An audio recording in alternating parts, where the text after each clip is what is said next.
If you like the story, you can support the author on Patreon. Link is in the description. Chapter 41, New Member and Training Time. Yo, here's the chap. No idea about tomorrow though. 50:50. There might be one or not.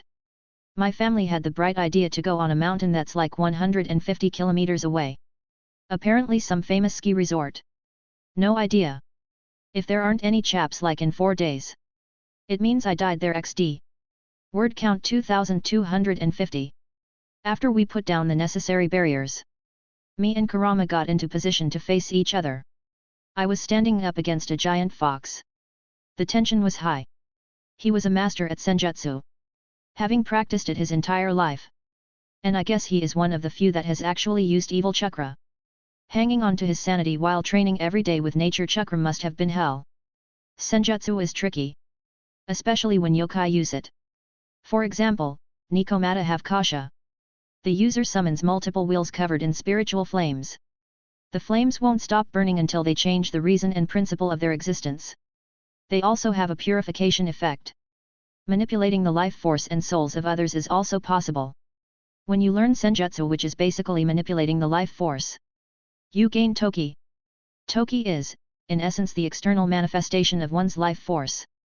You get a boost in strength, speed, and endurance, which can be acquired through insane training.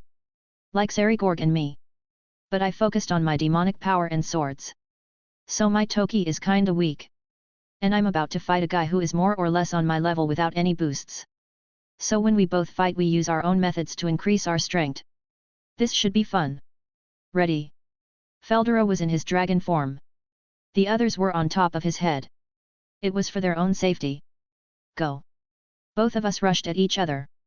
I formed an ordinary sword in my hand and directly entered Balance Breaker. Against a Senjutsu user of his caliber.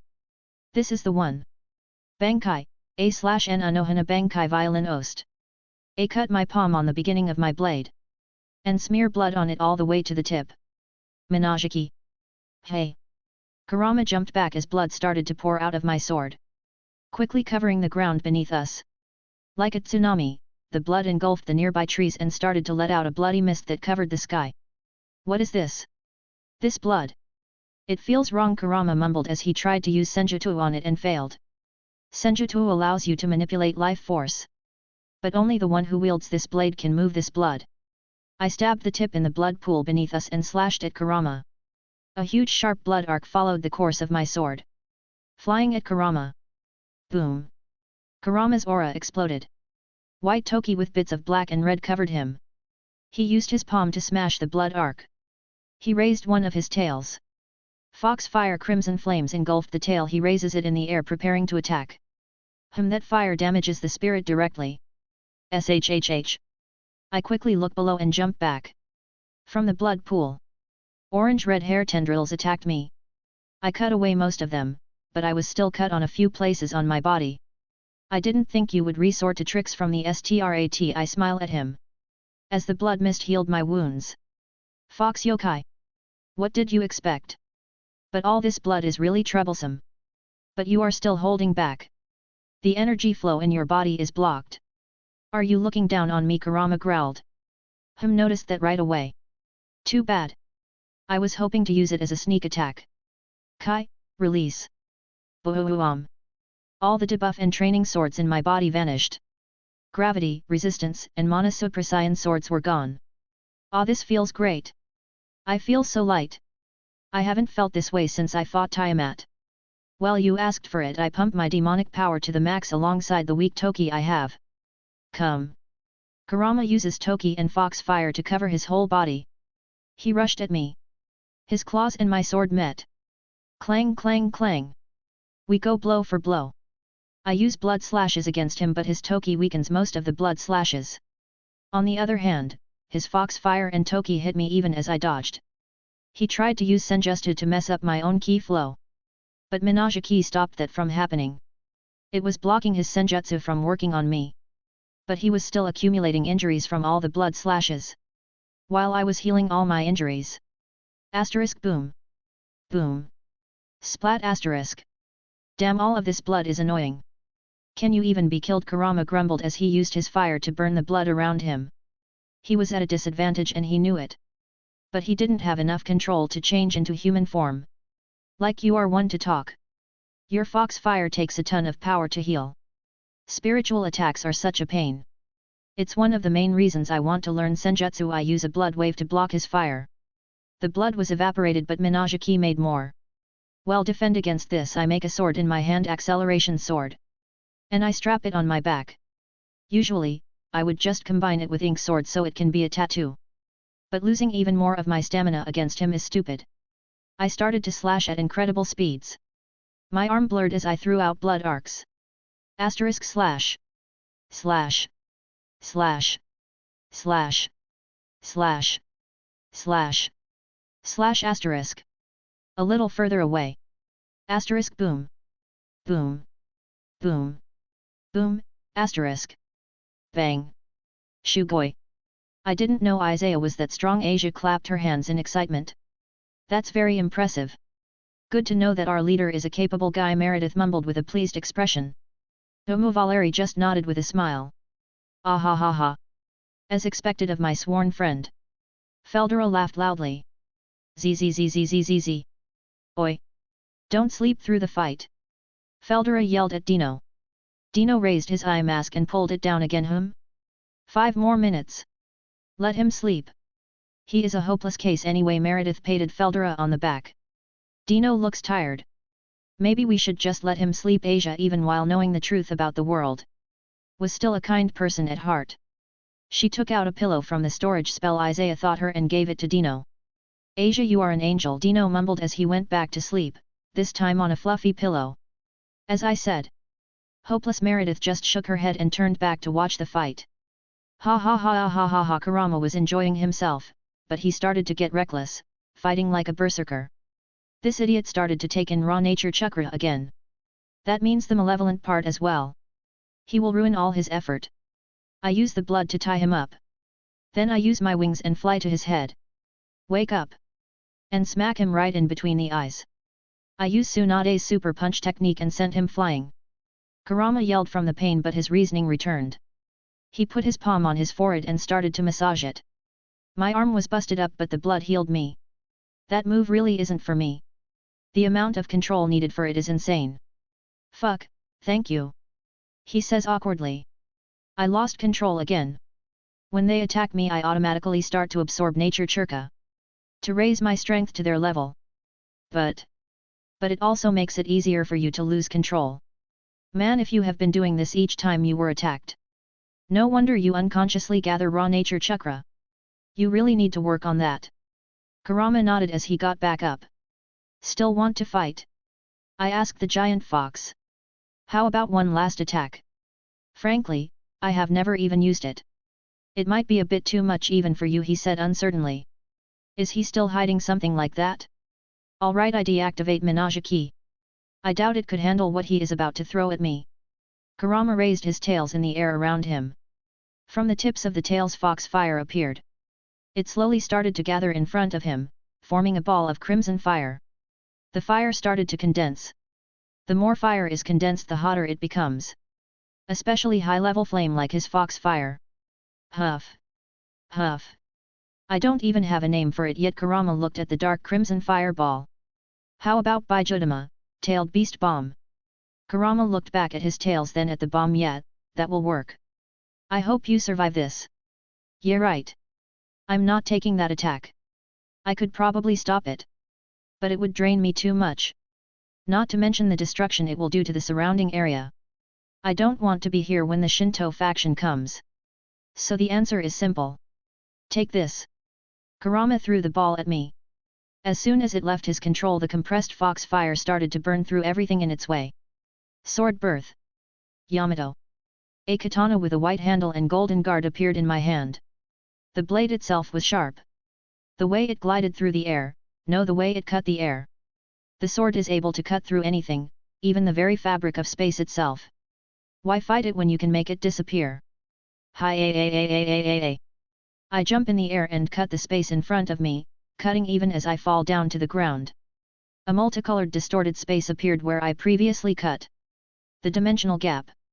The Bijudama entered the gap. And disappeared like it never even existed. I quickly closed up the portal. Well, that's just not fair. Kurama slumped a bit. Disappointed that his strongest attack was taken care of that easily. A deal is a deal.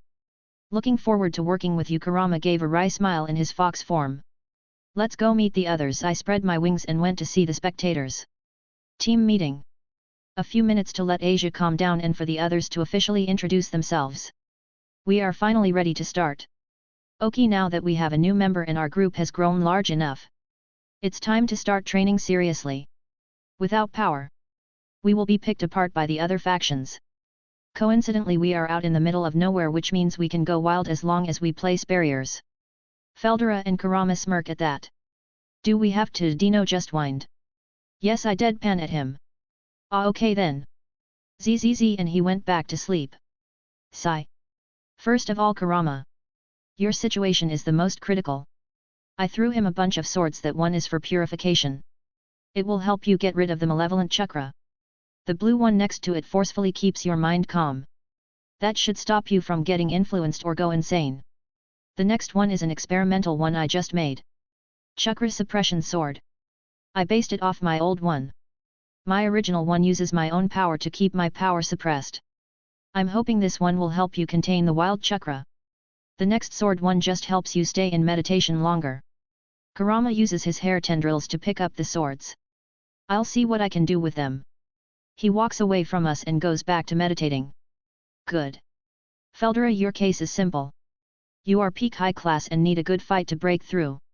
So we will beat the shit out of each other later. Dino will join us. Ah ha ha ha. As expected of my sworn friend. You already got it planned out. Feldera laughed in his exaggerated tone. I will do what now? Dino woke up when he heard his name. Go back to sleep. I just wave him off. Dino just needs to train. He is already low ultimate. MC is high ultimate. But he just broke through. Base strength. Wants to learn Senjutsu. Now for the girls. Asia and Meredith need stamina training.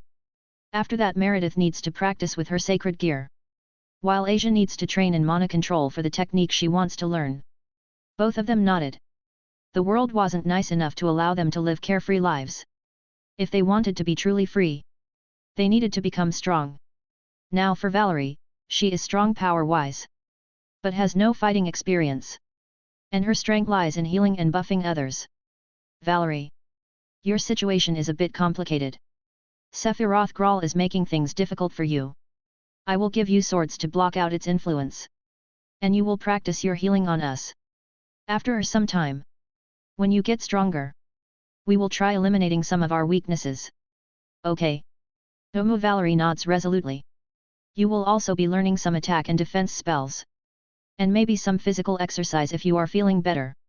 Oh, and if you ever get the thirst for blood, call me right away.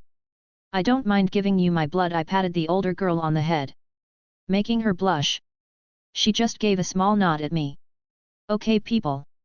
Let's get to work. Dimensional gap. A giant red dragon saw a red fire marble coming his way. Huff. He blew out air from his nose and the Bijudama was snuffed out. Stupid brats. Number A/N. 1 week to gather all these members. So 3 weeks until Kokabiel attacks. Chapter 42, Senjutsu. Next day. Satan meeting. Well, it's been a few days since Kiba left. And things have calmed down somewhat. Sirafal rubbed her temples.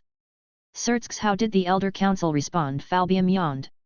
They complained all day and bitched about how we could just let him go. And why wasn't Kiba put in his place?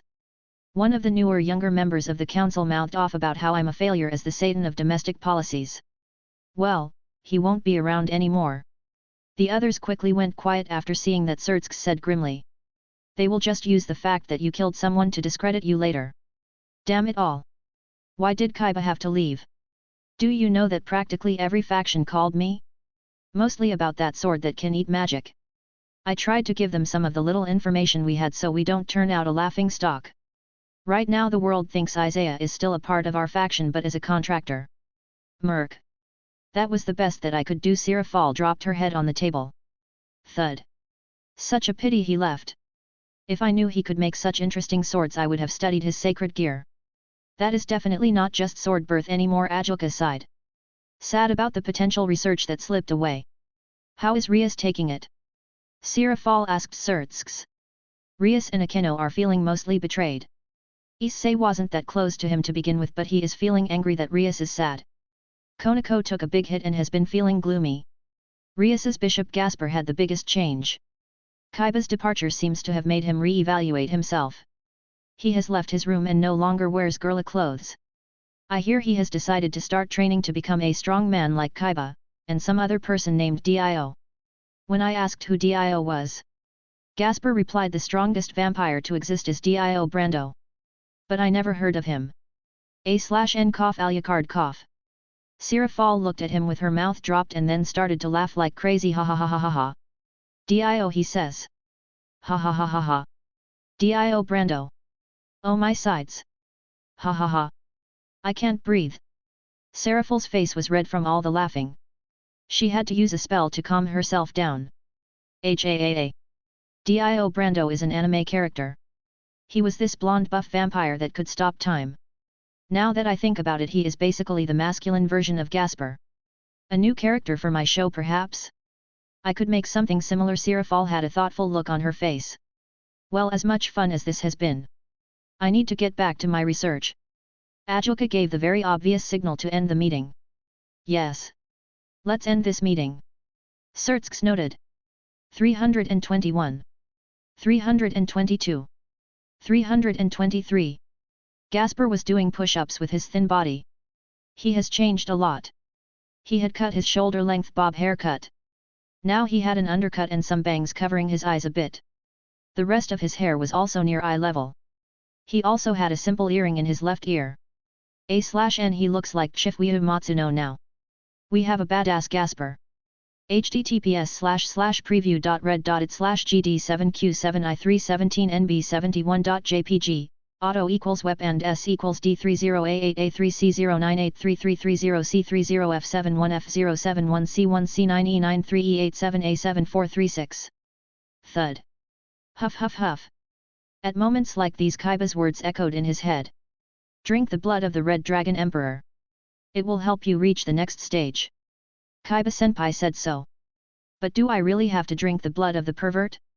Talk about leaving a bad taste in your mouth. Gasper grimaced as his muscles ached. Ding ding asterisk. An emergency message. Rias, everyone, we have a stray devil to hunt. Might be interesting. Gasper POV. Or not. After we caught the Rouge Devil, we found his lab. He was making something. Konoko looked around and found a demonic plant. The plant was a chimera that sucks out a tiny amount of life force from big-breasted girls. The chimera tree then makes a fruit that increases the bust size of any girl. Tiny breasts are a crime. Tiny breasts are cruelty. Tits and peace, end quote, explained Graphia with a straight face. The pervert got excited. Tits and peace. Even betraying your master to follow your dream. Stray devil. I admire you. He stood in front of the monster as Konoko got angry. Bucko. For all the men. No, for all the women. Please let this monster live. He started to beg Rias senpai. Issei-a. If you defeat that monster, I'll let you do whatever you want with mine and Akeno's breasts. Rias senpai moaned out. Bucko's and Akeno's boobs, he muttered it over and over. Konoko gets angry and smashes that thing with a tree. EY. Bang. But a fruit falls on her head. Bucko. I decided. I'll destroy the monster. How stupid, my voice echoed. I noticed it was manlier than normal. That proves that Kiba-senpai was right. Train hard and it will show. Shadow spikes. After senpai left, I started to train. Then I noticed I could manipulate shadows. I don't know where it came from. But as long as it makes me stronger, I don't really care. My shadow expanded. When it reached the chimera plant, big shadow spikes appeared and skewered the monster, making it let go of Akeno-senpai and Rias-senpai. Both of them got free and blasted the monster apart. Ah! Do I still get my reward? The pervert scratched his head. No. You didn't help with destroying it, so no reward for you. Rias-senpai stuck out her tongue. Noo. Era. Konoko-chan has one of the fruits. Akeno-senpai fixed her clothes and walked near Konoko. It fell on my head. Konoko held the fruit to give it to Akeno. How about you try it, Konoko? You were always self-conscious about your breast size. Grafia said the fruit should work without any side effects. Akeno-senpai pushed the fruit back in Konoko's hands. She looked at the fruit and then her chest again. It's your decision, Konoko, Rias-senpai said in a supportive tone. Nom.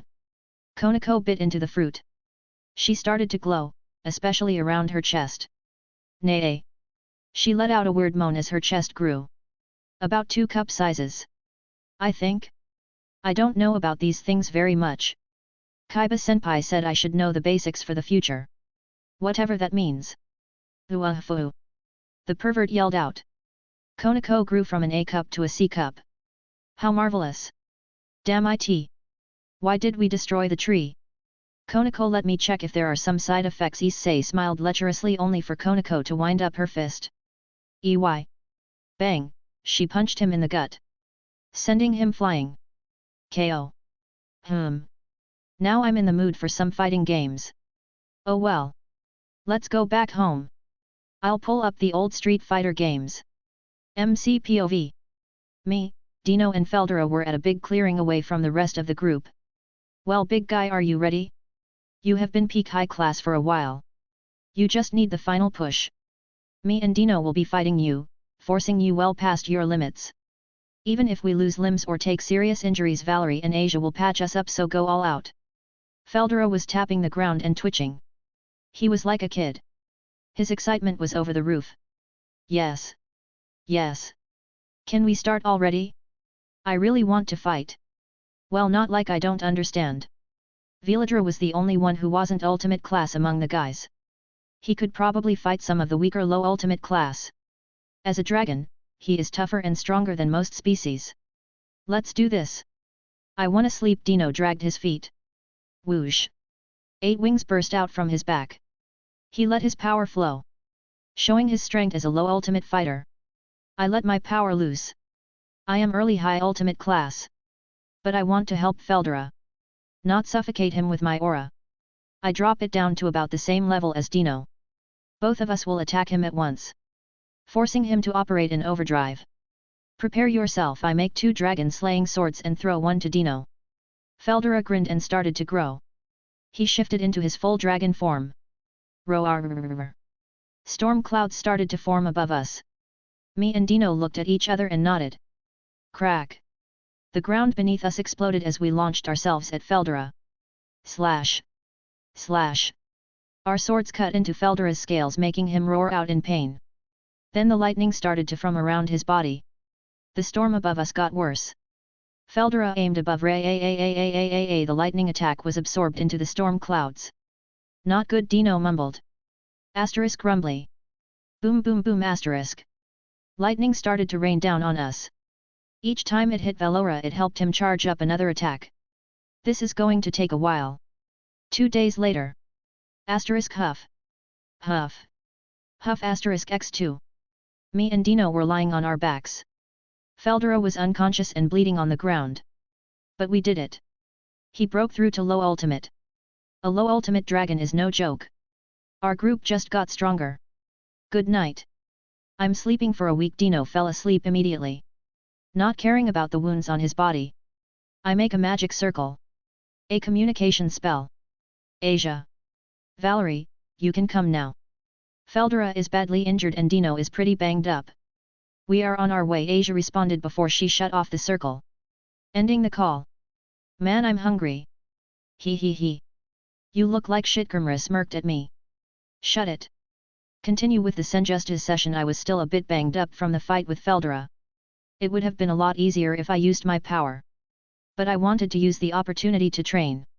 So I upped my gravity and resistance swords along with the others. Chakra, Ki, Chi.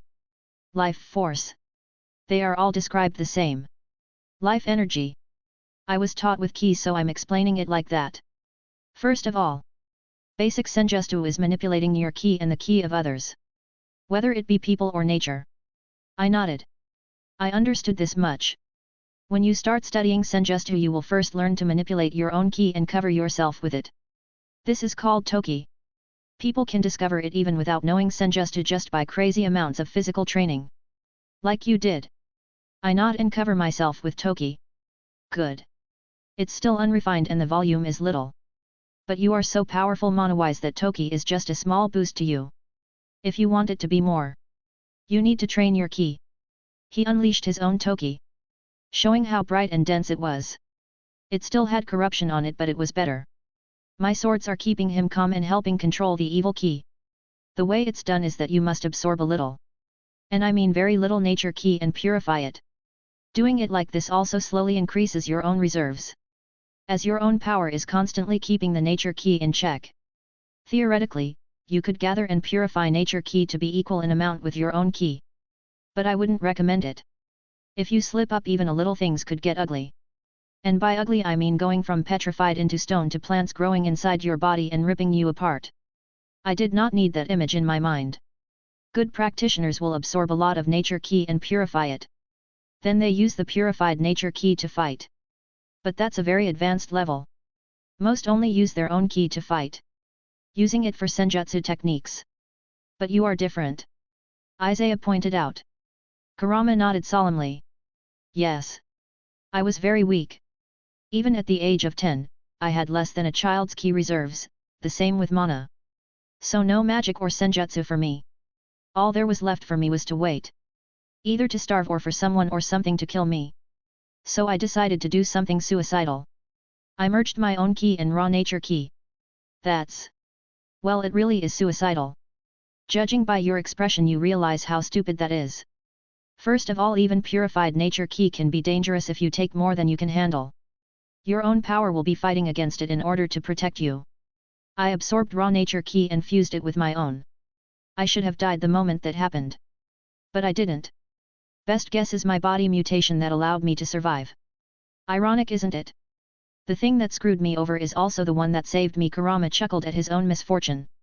No kidding. How he has lived this long is a miracle. I kept living life on the edge. I tried to purify it once in a while. But it just took the edge off the insanity. People kept attacking me. So I was forced to absorb more and more nature ki until I got to the point I am. It's better to purify ki. It gives you some benefits. But I have too much evil ki in me. Purifying it all will take centuries. I'd rather let go of it, and purify the new nature ki I will absorb, keeping me at the top of my game. All the evil ki has seeped into this mountain. Something interesting will be born here in a few decades or centuries. Yeah, something like Shuchulu's son. Close your eyes and focus on nature ki. I will guide you through the purification process. After that you will just repeat it. Training your ki and getting used to nature ki. We will train Senjutsu techniques after you have grasped the basics. Once again, getting a team of talented people was such a good idea. A/N. Well, the ski resort was a bust. Like 1/3 of the trip, and we found out there was an accident on the main road near the ski resort and the road was blocked off. I was like, I'm not waiting for hours just so I can go play in the snow. Turn back or go someplace else. So we went someplace else. Across the Czech border. Well, technically there aren't any physical borders. Literally, just after the border there was a huge Asian market. They sold tons of shit there. But mostly clothes. Purses. Knives. More knives. Swords. Watches. More knives. Even some dildos and flashlights. I don't know why they made me laugh so much. Mostly because of how stupid and surreal it is. There were kids there. I didn't buy shit. Nothing caught my eye. Like, what am I going to do with a butterfly knife? I would cut myself. That's what DxD. Chapter 43, Hero Faction Attacks? It's been a few days since we started to train. I have been studying Senjutsu. Kurama has been making progress with purifying his ki. Dino and Feldera are training. Their entire strength is almost completely sealed, and they are doing physical training. Their own power is used to slow them down, so they are training that as well. Meredith is training with her sacred gear.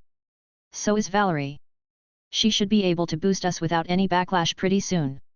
And finally, there is little Asia, who is a complete cheat. She has perfect control over her power. Not near perfect. Not almost perfect. Perfect. The only other two people who I know have perfect control are Ajuka and Azazel. And that's because they are scientists and control is important to them. It's an inborn thing for Asia. Now that I think about it. She was hella good with control in the AUG as well. But this is just bullshit. She can already use Tsunade's technique. Sure, it isn't very strong now. But that will change in the future when her mana pool grows. Control is the most important part. And she has no problem with that. The bright smile on her face when she pulverized a boulder. I could only explain it as a kid seeing something cool and then jumping around for an hour. Boom. Boom. Asia was giggling while smashing things apart. Isaiah. Look at what I can do. She punched the side of a small cliff. Boom. The entire cliff was obliterated. Asia's happy raccoon noises followed. Well, at least she isn't defenseless anymore. Now how do I increase her mana pool without harming her potential or control? I want to see a small blonde girl obliterate a devil young master. It's going to be so funny. Isaiah. Kurama's deep voice boomed. I quickly used my power to flash over to him. What's all the ruckus about? He never reacted like this while we were here. Guests are arriving. Human all of them. Pretty strong too. Kurama grinned. Beep. Yeah, my sensor grid. Just picked them up. A group of humans. Every last one, holder of a sacred gear. The hero faction. I let out a bloodthirsty grin that Kurama matched. So the runts have come to try again. You'd think they learned when I sent back the decapitated heads of the previous raid party. Apparently not. Let's give them a warm welcome. I flare my power in a specific way. It was a call for everyone to gather. A few moments later and everyone arrived near me and Kurama. What's up? Didn't we only say we would use the signals in an emergency? Feldera scratched his back. He and Dino had just woken up. Dude. I had the nicest dream. What's the big idea? Dino grumbled as he stood up. Yeah, you interrupted out girl talk. Meredith put her hands on her hips. Showing fake anger. Asia giggled at her antics while Valerie let out a small smile. We have company. The hero faction is attacking. Around 30 mobs with 4 of their top executives. Kurama says it's not the first time they have attacked him, but not with people of their strength. So they are probably here to deal with all of us at once. Are they strong? Feldera grinned in excitement. The 4 leading the group are low ultimate class. But I don't think they will be a challenge to us. Kurama informed him, causing Feldera to slump a bit. Oh. Well, that's disappointing. Then let me make it interesting. I need all of them alive. I don't care how injured they are. But they need to be alive. If my experiment works, our little Asia will get stronger. Me. Isa pointed at herself. That is interesting. Okay, I'm down. Feldera grinned. So I just need to knock them out or cripple them. I'll do it in 5 minutes and go back to sleep. Dino yawned as he straightened up. Do you think about anything else besides sleeping? Meredith pointed at him. Yes. Sleeping together with a pretty girl. Having someone to use as a body pillow makes sleeping better, Dino replied with a smirk. Meredith threw her hands in the air. I give up. You are hopeless. You guys can flirt later. Business comes first. I smile at them before vanishing. We are not flirting. I could hear them yelling out from behind. Hero faction group. A large group was climbing Kukuru Mountain. There were at least 30 members. But the 4 at the front stood out. At the front, a young blonde girl was cheerfully skipping. She wore orange armor over her high school uniform. Her sacred gear was Blade Blacksmith. The counterpart to Sword Birth, being able to create holy swords. Behind her was Heracles. A large 2-meter buff man with shoulder-length grey hair. He wears what appears to be an attire of a Japanese school uniform with Greek-style armor over it. He was the user of variant detonation. Next to him was Kinla. He had black hair tied into a bun. He also wears a pair of shades that hide his eyes. His attire consists of a black Japanese school uniform. He was the user of Night Reflector, a sacred gear that can control shadows. And the last one was Siegfried. He a handsome young man with silver white hair and red eyes. Just like other members of the hero faction, wore a high school uniform and on top of it a priest's coat. He was the owner of 6 swords. Gram, known as the demonic emperor's sword, red sword. Bamung, a demon sword from Norse mythology with a drill-like aura. It is capable of creating powerful whirlwinds. Purple sword. Nothung, a demon sword that specializes in sharpness, blue sword. Tirfing, a demon sword that specializes in destruction, green sword. Dane Slave, a demon sword that creates huge pillars of ice from the ground, purple sword weird shape. Unnamed high-quality light sword. Our intel says that the devil Kiba Uedo and his friends were looking for the demon fox. We will use this chance to eliminate them all. For humanity. Heracles said in a confident tone. But his arrogance was showing. Cao said that the demon fox killed many of our members. We must eliminate it. Jan and Siegfried can take care of the devil. Me and Heracles will take the fox. The rest can be cleaned up by our other members. Kinla repeated Cao's plan. His loyalty to Cao was obvious to everyone. Nay. Were there 2 human girls who have sacred gears with him? We'd better check if they are there willingly. We might even get new members. What do you think, Sieg-kun? Jan said cheerfully as if they weren't about to go kill someone. New members are always welcome. I'm looking forward to fighting that devil. He had some interesting swords, Siegfried said in a calm tone, but they could tell that he was excited. Kinla suddenly stopped, then quickly yelled out. Everyone! Jump! The top executives immediately jumped in the air. Some of the stronger mobs did as well. But for 20 others it was too late. Crack! SHHHH! SHHHHH! SHHHH! Blades erupted from the ground, skewering the bottom half of their torso. X20. Well, what do we have here? A menacing voice came from the forest. A blonde teen with red eyes slowly walked out. He was wearing black jeans, a white shirt and a black leather jacket. Cover photo. A few xenophobic assholes by the looks of it, Isaiah. Now what do we do with them? A tanned man wearing only pants and a cape appeared behind the group. But he suddenly stared to grow and turned into a dragon. I suggest we string them up in front of the yokai faction. I bet they will be happy to see scum like them killed. A fallen with silver hair dropped from the sky, blocking the left side. No. We cut off their heads and send them back to their faction. To send a message like I did. A giant fox materialized from the right side. They were completely boxed in. Shit, Sieg cursed out loud. They have us surrounded. And they are a lot more powerful than expected. Kinla nervously raised his shades. Looking at Vadera. The dragon was an unwelcome surprise. I'll take care of the weak-looking fallen and join you soon. Heracles jumped at Dino. Both of them decided to fall back and fight one-on-one away from the rest. Sai-kun will take care of the devil swordsman. Me, Kinla, and the rest will take the fox and the dragon. Jean raised her hands and started creating dragon-slaying swords. Got it. Sieg dashed towards Isaiah, who only smirked and flew back. Go all out, Kinla. Blade blacksmith balance break. Jean swung her sword to her side. A bunch of holy swords started to appear behind her. They started to stack in height, more than a dozen meters. Then they glowed and fused. Stake victim dragoon, she called out as the metallic dragon roared. Yar! Yar!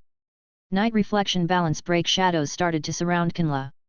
They rose from the ground and engulfed his body, forming a second skin made out of shadows. No, he became one with the shadows. Night reflection death cross. The shadows rose from behind him, forming tendrils with sharp ends. The mobs also called out their sacred geats and prepared to attack. Interesting, Feldera and Kurama said at the same time. They both looked at each other in surprise before laughing together. They both gave each other a small nod and started to gather energy in their mouths. Fuck. Jean Kinla made a huge shadow wall. On it. Jane reinforced it with a sword wall behind it. Crimson breath. Kurama shot out crimson beam at them. Thunder breath. While Feldera did the same with a white-blue one. Boom. Dino vs Heracles. Once they were far enough from the rest, both Dino and Heracles stopped. I'm going to finish you off quickly, little fallen. Balance break, detonation, mighty comet missile-like spikes grew over his shoulders, wrists and ankles. On each hand a missile tip appeared. Take this! Hercules yelled out as the missiles launched themselves at Dino. Man, what a pain! Isaiah said, you have a very strong body and you blow up anything you touch. Might as well rename yourself Nitro. Dino created a light spear. He aimed his spear at the missiles and unexpectedly 2 light bullets shot out of the spear tip, making the missiles explode harmlessly away from him. What? Fallen can't do that! Heracles yelled out in surprise. They have never tried. Thank you, Isaiah, he mumbled the last part to himself. Fallen can make light weapons and light bullets, but they mostly stick to light spears and throw them at people. It makes sense to only use light spears. Almost every Fallen uses them. You can learn new tricks just by watching others and use it to improve yourself. Isaiah suggested combining them, making the light bullets an application of the light spear instead of it being another spell. It takes a lot more control and focus, but it makes up for it with unpredictability. Is that so? Then take this. Heracles made the missiles go away and turned them into knuckle dusters. Dino's eye twitched when he saw that. Well, those obviously explode on impact. There is absolutely no reason for me to fight him up close. Dino rose to the air with his 8 wings. He spread his arms as dozens of light spears appeared behind him. Oi! Fight like a man! Heracles yelled at him, getting ready to jump and attack him. No, Dino said blankly as he swung his arm. The light spears shot at Heracles, who smashed them apart or tanked them. He had a strong body and had magic resistance. But it was limited. If he took too many shots it would damage him. Dino flew above him and attacked from a distance. He was always just a bit away from Heracles' jumping range. Fuck this! Heracles cursed out loud and smashed his fists in the ground below him, creating a big explosion and dust cloud. He used this opportunity to run away to the others to regroup. Where do you think you are going? What did you say again? I'm going to finish you off quickly. Well, let me see you try. Dino quickly cut him off and started to spam light spears again. The winner of this fight was obvious. It was only a matter of time. Isaiah vs Sieg. So this is the homunculus. Not bad. He is quite strong. Me and Jean were supposed to do this together. But her swords are needed against the dragon. Looks like I have to wrap this up alone. Balance Breaker, Chaos Edge Azure Ravage. He activated his Balance Breaker and 4 more metallic arms sprouted from his back. Specifically his shoulder blades. 6 sword style. Hey! Zoro would scoff because he doesn't have a blade in his mouth. Wait, didn't ReKiba use Santorio against Kokabiel? And does he really think he can take me on? I'll be taking those swords later. Now how will I rip apart this octopus? I really want to show of my superiority as a swordsman. You know what? I'll do it. Seals release. I broke apart all the seals on my body. Now I can move to my physical max. Which was already overkill, but I decided I will not use a single bit of magic in this fight. Sword Breath. Unbreakable. Shusui is a black blade that has a distinct reddish-purple reverse wave hamen. It was Zoro's sword. And the coolest one in my opinion. This sword hasn't got any special abilities. It's just difficult to break. Huh? What are you going to do with a sword like that? Siegfried said mockingly. Hat. I practiced with my sword every day for the last 9 years. I slowly raise the katana above me. Tell me, homunculus. Do you know how to cut air? Hey. I swung down. To me it looked like time had slowed down. That's how fast my slash was. Hush. A compressed sword slash flew at Siegfried, cutting all of his arms on the right side of this body. Siegfried cried out as he grabbed the stump of his right arm and tired to stop the bleeding. Fuck, my arms are numb. That move really takes a lot out of you. Netero, you fucking monster. Looks like I'll need a few more years to get to that speed. Stand up, you pussy. I know you lot have phoenix tears. Use it. Let me show you what a real swordsman can do. I point Shisui at him. Siegfried had a grim expression with sweat rolling down his face. He used the phoenix tear and healed his arm. He went to his max power as he used the sword's abilities against me. I ready Shisui to cut down everything in front of me. I will enjoy ripping him apart. Kurama and Feldera vs Jean and Kinla, most of the mobs are incapacitated. Damn, Feldera said as he looked at the fallen mobs. Isaiah is going to be mad. He said to leave them alive. Don't worry, they are alive. The fallen mobs rose to the air. Kurama's giant hairs were lifting them up. I'm pumping ki in them to temporarily keep them alive. Jean and Kinla talk. This was definitely not supposed to go this way. Jean cursed as she looked behind her. All of their grunts were down. And the 2 of them were facing off against a dragon and Kyubi no Kitsune. You are telling me we stand no chance against them alone? They are a lot stronger than the information we received. And I doubt they will just let us leave. We cover each other's backs. You take the dragon with the dragon-slaying swords and I will support you when I can. While stalling the fox, Kinla, who was covered in shadows, whispered to Jean. Strangely enough, Feldera and Kurama were doing the same. I'll take the girl, Feldera said grimly, knowing that it was a bad idea. Kurama looked at him in surprise. Are you sure? Yet. I need to get used to the dragon slaying element as much as possible to lower the burden Valerie will have when she eliminates our weaknesses. Kurama nodded. Isaiah had the same idea. An interesting one but painful. I'll finish up the shadow guy quickly. My crimson flames should be enough to deal with him. Last one to defeat their opponent buys the winner a drink, Feldera smirked. I'll take that bet, Kurama agreed, and both of them rushed at the heroes at the same time. Meeting up. They grabbed everyone and came to the designated meeting spot. Dino was already sleeping on the ground. Hercules had his limbs and torso impaled with light spears to the ground. Yanyo, like I said, 5 minutes.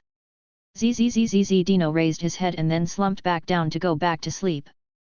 Feldera was covered in sword wounds. Man, dragon slaying element is so annoying, he complained as he threw the unconscious Jean near Heracles. She was missing both her hands. Ha ha ha. You are just angry that you lost. I will take a 100-year-old sake. Kurama smirked as he threw the ground and Kinla at the pile. Kinla had stab wounds all over his body. Kurama used him like a pincushion. Oi! That wasn't part of the deal. Feldera pointed at Kurama. You never said we couldn't specify what drink the winner wanted. Okay, enough. Veladra, by the man his sake I arrive last and throw Siegfried at the pile. He had lacerations all over his body.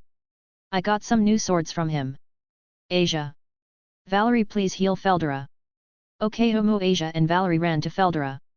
Feldera, you looked really banged up. Isa poked fun at the mighty storm dragon. Oi! She was my counter.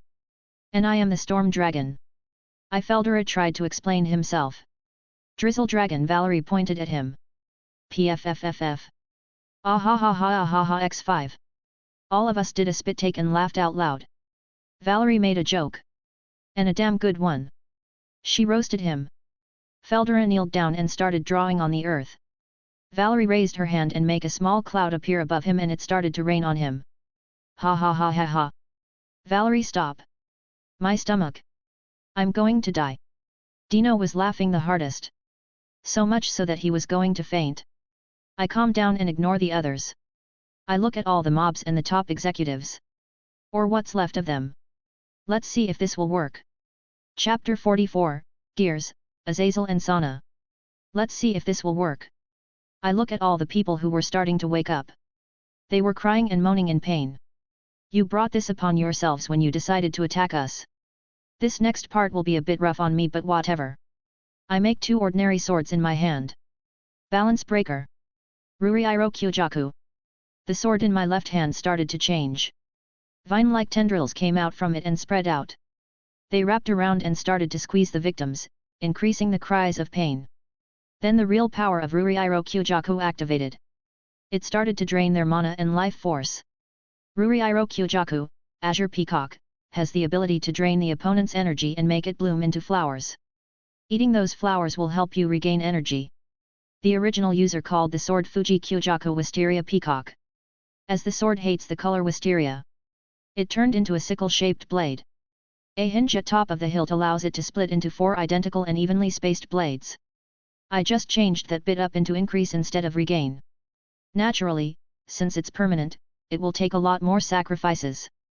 I plan to gather the flowers and give them to Asia. The weakest of us. The mobs are about to die. Time for the next stage. I focus on the sword in my right hand. Soul Reaper. Irony. A black and white blade with a big circular hole at the base of the sword was made. This soul does exactly that. It reaps the souls of the ones it pierces. I plunge it into one of the mobs. The sword hums as it extracts his soul. A few seconds later, an orb manifested in the circular hole. This was sacred gear. I take the sword out and the victim drops dead. Yep. I made a sacred gear extractor. This is a cost-efficient version where I use the victim's own soul as fuel. I can do it without them dying, but I would have to use a lot more power. So I just repeat the process. Use Ruriiro Kyojaku to train them of their ki and mana. And right before they die use Soul Reaper to extract the sacred gears. I do this one by one and finally got to Jean. I rip out her sacred gear. Sweet. I got Blade Blacksmith now. Now I can make real holy swords. I stole enough crystals to recreate Sword of Betrayal, but I couldn't do holy swords. That changed now. Asia, here you go.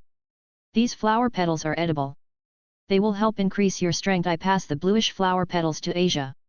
Okay. How do they taste? Now that she mentions it. I have absolutely no idea.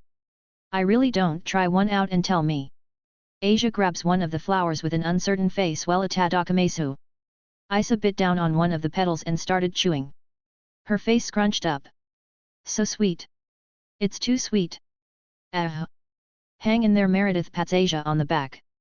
A bluish aura surrounded Asia. Her strength was increasing. One by one she ate the petals. Those things contained the mana of 4 low ultimate class and a dozen mid and high class humans. Since it's for a permanent increase in strength, some of the power will be lost in the process. Asia's aura shot up from high-low class all the way to peak high class. Way to go, girl! Meredith cheered for her. Valerie also clapped with a smile. Wow! Asia smiled brightly as she looked at her hands. But then frowned. My control is all over the place. I will need to train a lot for it to be perfect. I scoff internally. Yeah, right. She is born with perfect control. It will take her a week to get it back to perfect. Sigh, some things just aren't fair. And here is another gift. I pass on variant detonation to her. No, it's too much. You already increased my strength. It's better to give it to Kurama or Feldera. Asia shakes her head in denial. Nope, they got more than enough power and they specialize in different things. This is perfect for you. It will increase your strength by a lot, plus with this gear, your punches will get that much stronger. We won't have to worry about defending you, I explained to Asia. My Senjutsu wouldn't work very well with the gear. Same with Feldera. He prefers energy attacks instead of just punching someone. This gear fits you the best, illusion human. Kurama adds his reasoning. Feldera nods, backing him up. Well, if everyone is sure, then I gratefully accept. Asia took the gear and did a deep bow. Now we party. I yell out. Yoo-woo. The rest cheered after me, but suddenly my phone rang. Asterisk BZZZZZZ. BZZZZZZZ asterisk. I grab my phone and check the number. Unknown. But very few people know this number to begin with. Yellow, I call out. Sigh. Hello to you too, you heartless brat. I got the Vritra gears and your money. Where do you want the exchange to happen? Azazel's voice was heard over the phone. I instantly grinned. Time to get paid. Black Dog Bar, I reply without any hesitation. You want the exchange to happen in one of my places? Aren't you afraid I'll ambush you? Azazel said incuriously. Hell no. Even if you do that, the chances of you actually killing me are minimal. And I will get back at your entire faction. A smart man like you wouldn't do something so stupid. Like hell, he is that dumb. From the start, he has tried to be cordial with me. Neutral in a way. He isn't going to ruin it just because of this. True. I was just asking. But why the bar? So I can get drunk with your money. Well, at least you are spending the money in one of my establishments. So I will get some of my money back. Sure, knock yourself out. And bring friends. The more the merrier, Azazel said happily. See?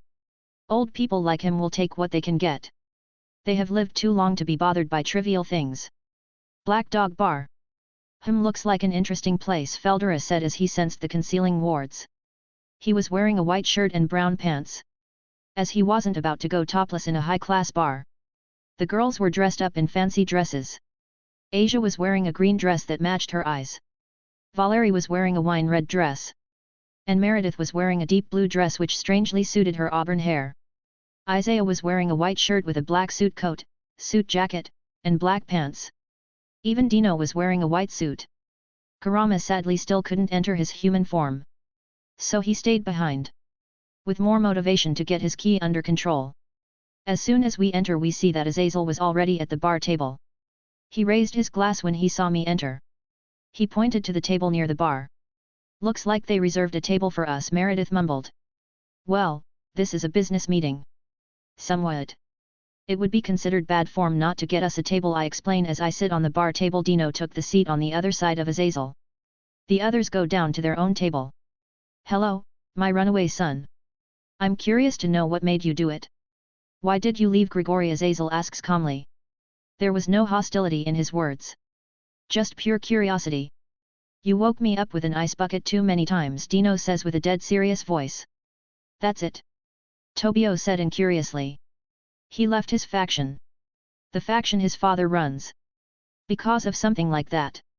Sleep is sacred, Dino nodded like the choice he made is justified. Azazel sighed while Tobio face-palmed.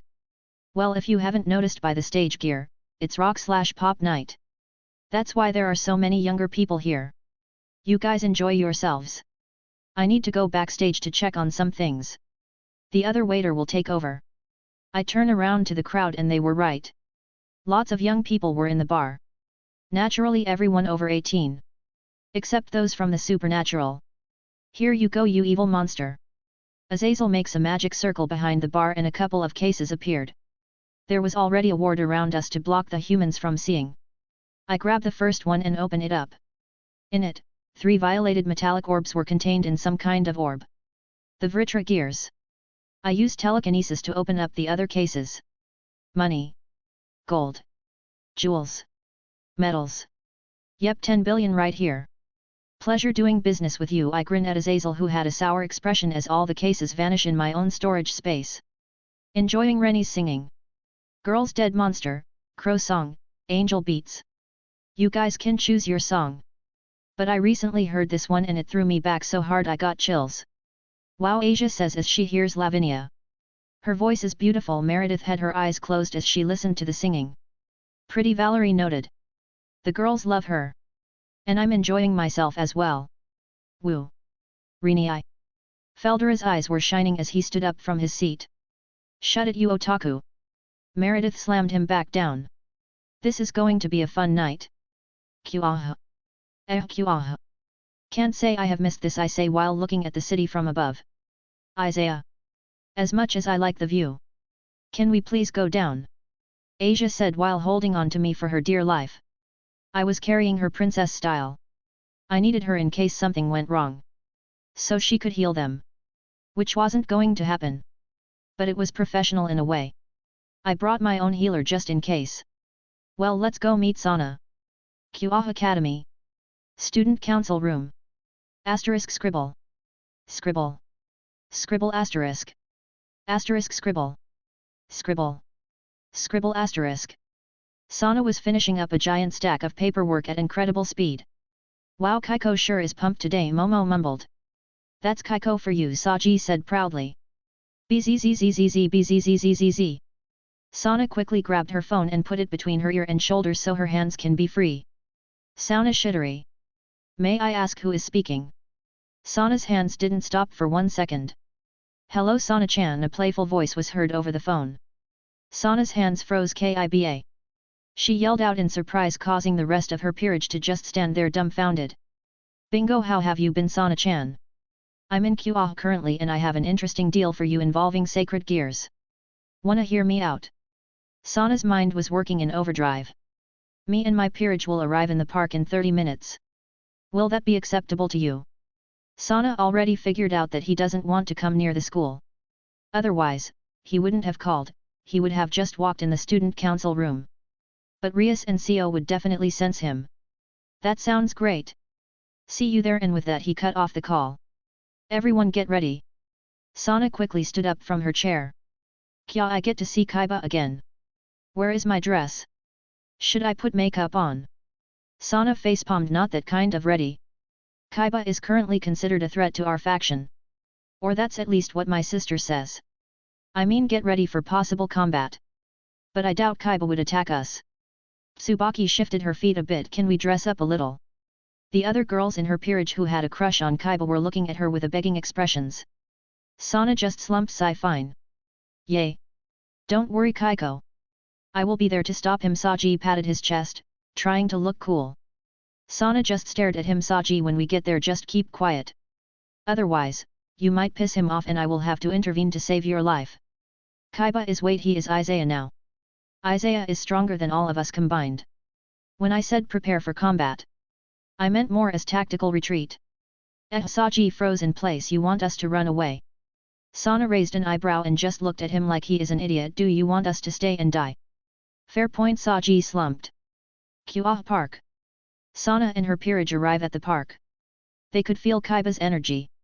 He was purposely telling them where he was. He has someone with him, Tsubaki said out loud. Mostly for Saji since he is still new to being a devil, so his sensing skills need work. They arrived near one of the benches. On them Isaiah was eating ice cream with a short blonde girl. She was wearing denim shorts, a pink punkish t-shirt and a blue hoodie. Her hair was in a ponytail. Isaiah spotted them and smiled. Hello ladies, long time no see. Oh hey to you, to Saji, he said the last part with as much indifference as he could. Why you? Saji raised his fist only for Sona to smack him over the head. Saji, behave. Long time no see. You are going by Isaiah now, right? That's what you said before you left. So what's this deal that you mentioned? Sona said strictly.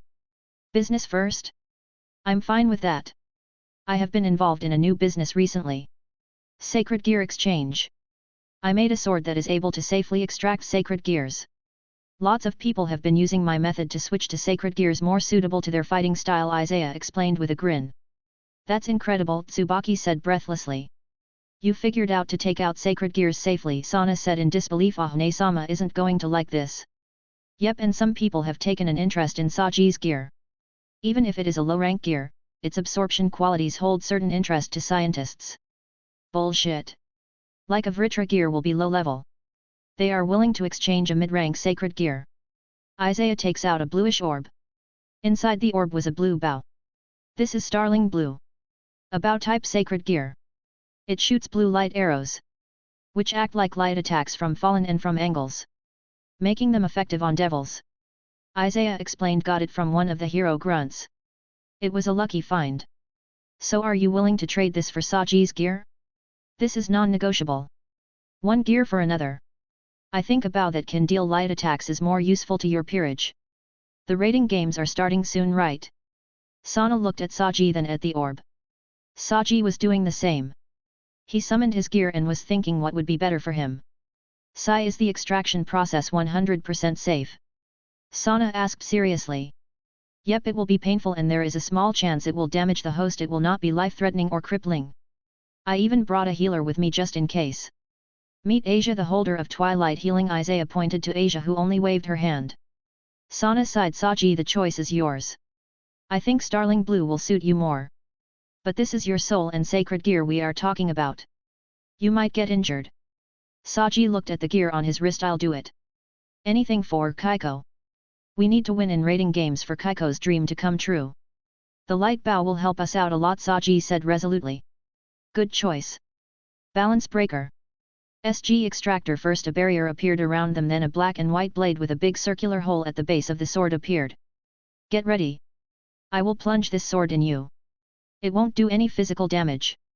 That's because it attacks the soul directly to cut off the gear from the soul. Asia, the sword should make the pain minimal, but start healing him just in case. Tearing the soul damages the body as well. As soon as the gear is out, I will put Starling Blue in to fill up the gap. Got it. Asia summoned her sacred gear, which was 2 rings on both hands. Ready? Isaiah asked Saji, who just nodded resolutely. Isaiah just slowly stabbed the blade in his chest. Hey, it doesn't hurt. Saji said in surprise. That's because the process hasn't started. Grit those teeth. The sword started to glow. Saji started to scream out in pain. Saji! Sona's peerage yelled out. Asia! Isaiah quickly followed as he put in more power into the blade. Asia also started to heal him. Saji's screams immodestly stopped, but he was grinding his teeth in pain. Isaiah used more and more power to make the process as painless as possible. In a few more seconds, Isaiah and Saji let out a relieved huff. The process was over. He drew the sword out, and inside the hole in the sword there was a purple orb with Saji's gear inside. Man, I feel tired. Saji slumped a bit. That's because of the void that is in your soul right now. The space that the gear previously took. Here, after taking the new gear, you should feel better. Isaiah pushed the blue orb inside Saji's chest. He glowed blue for a few seconds before sighing out in relief. Much better. Now for the next part. You need to wake up the gear. Since you are already tired, it will drain you fully and you will faint. But we need to test if the gear is fully functional. Do you understand? Isaiah asked Saji. Wait, he doesn't need to test it now, does he? Sona intervened.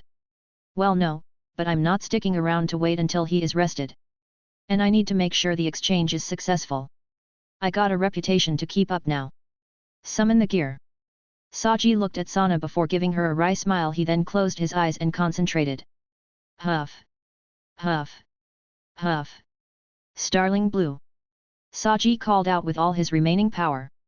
A bow made from blue light appeared in his hands. He pulled back a string and an arrow from blue light formed. He let go of the string and the arrow took to the sky. Saji moved his hand and the arrow moved as well. Kaiko. Saji excitedly turned to Sona and her peerage only to trip. His gear deactivated and Saji lost consciousness. Sona's peerage was quick to catch him. Well, that's another successful transaction. Sona, I'm in a bit of a hurry so I will have to leave. If you need anything feel free to call me on that number. Oh, and I will only accept calls from you so don't bother giving out that number. Bye. Before anyone could say anything, Isaiah and Asia disappeared in a flash of light, leaving the rest of them in the park. Sai, let's go. We need to get Saji back to bed. I need to report this to my sister and I need coffee. I can feel the headache coming. Sona rubbed her forehead. Hi Kaiko.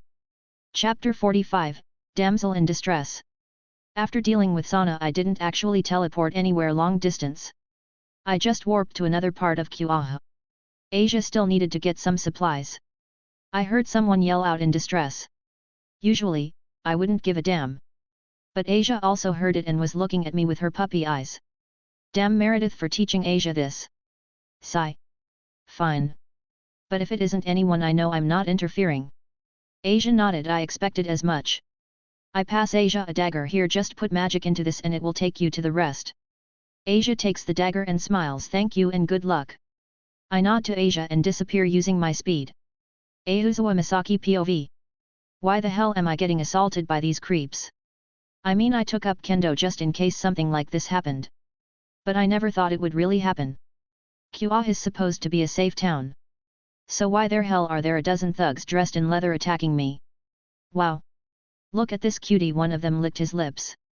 What a creep. She will definitely fetch a high price. After we have had our fun with her. Price? Fun?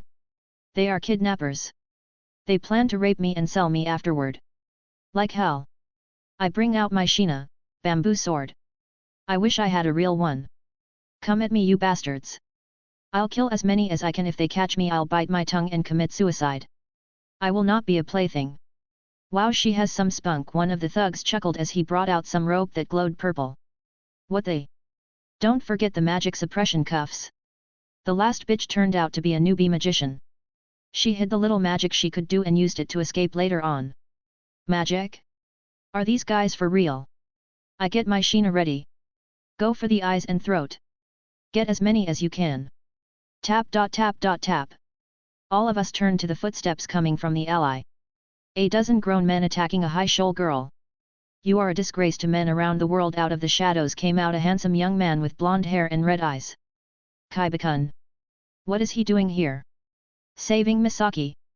Kiba-kun. I turned to the girl. Misaki from the kendo club? Right, this just got a little personal.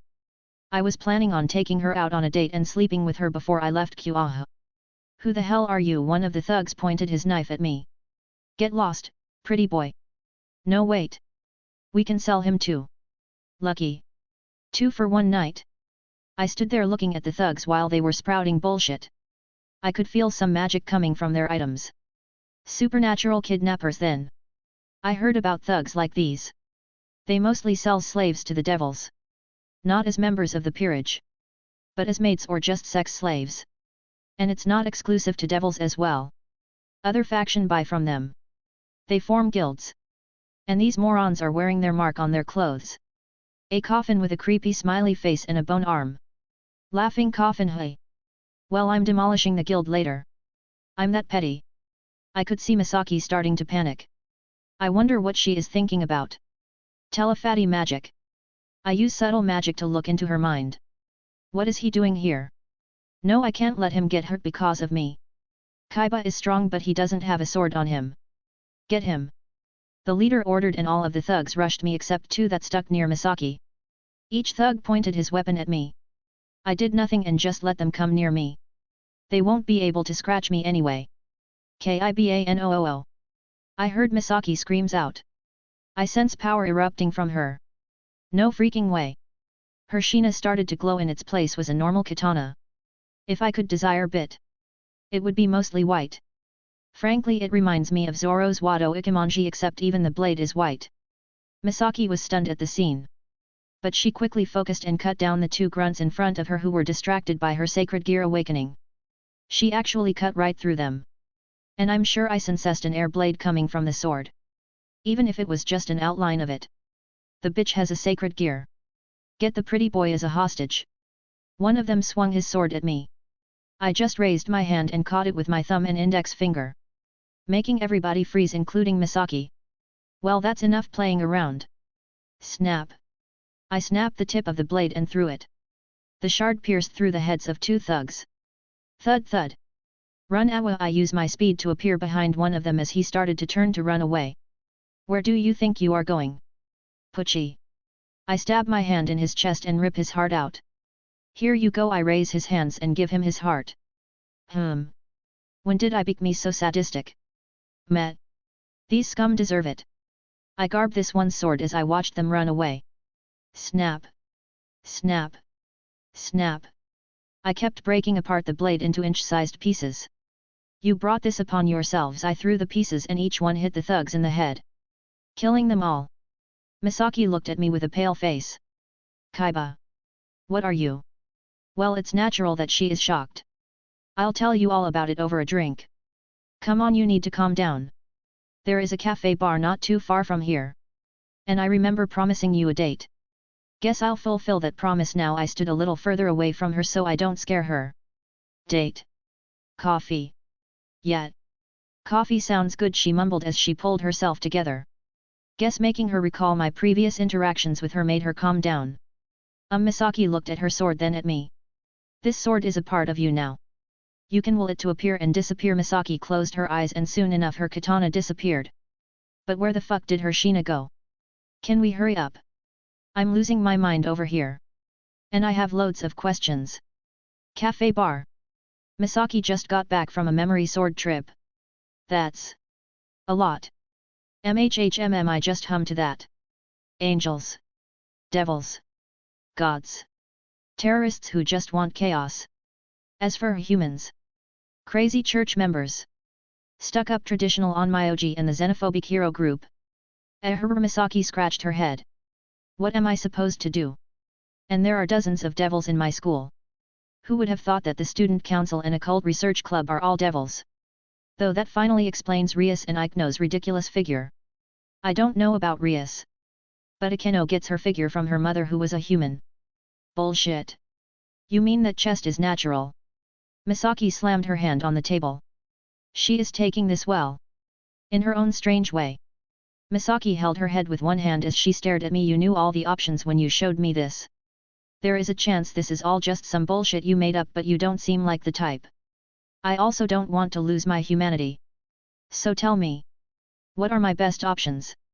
Well, it will be interesting to see what she chooses. Currently your choices are limited.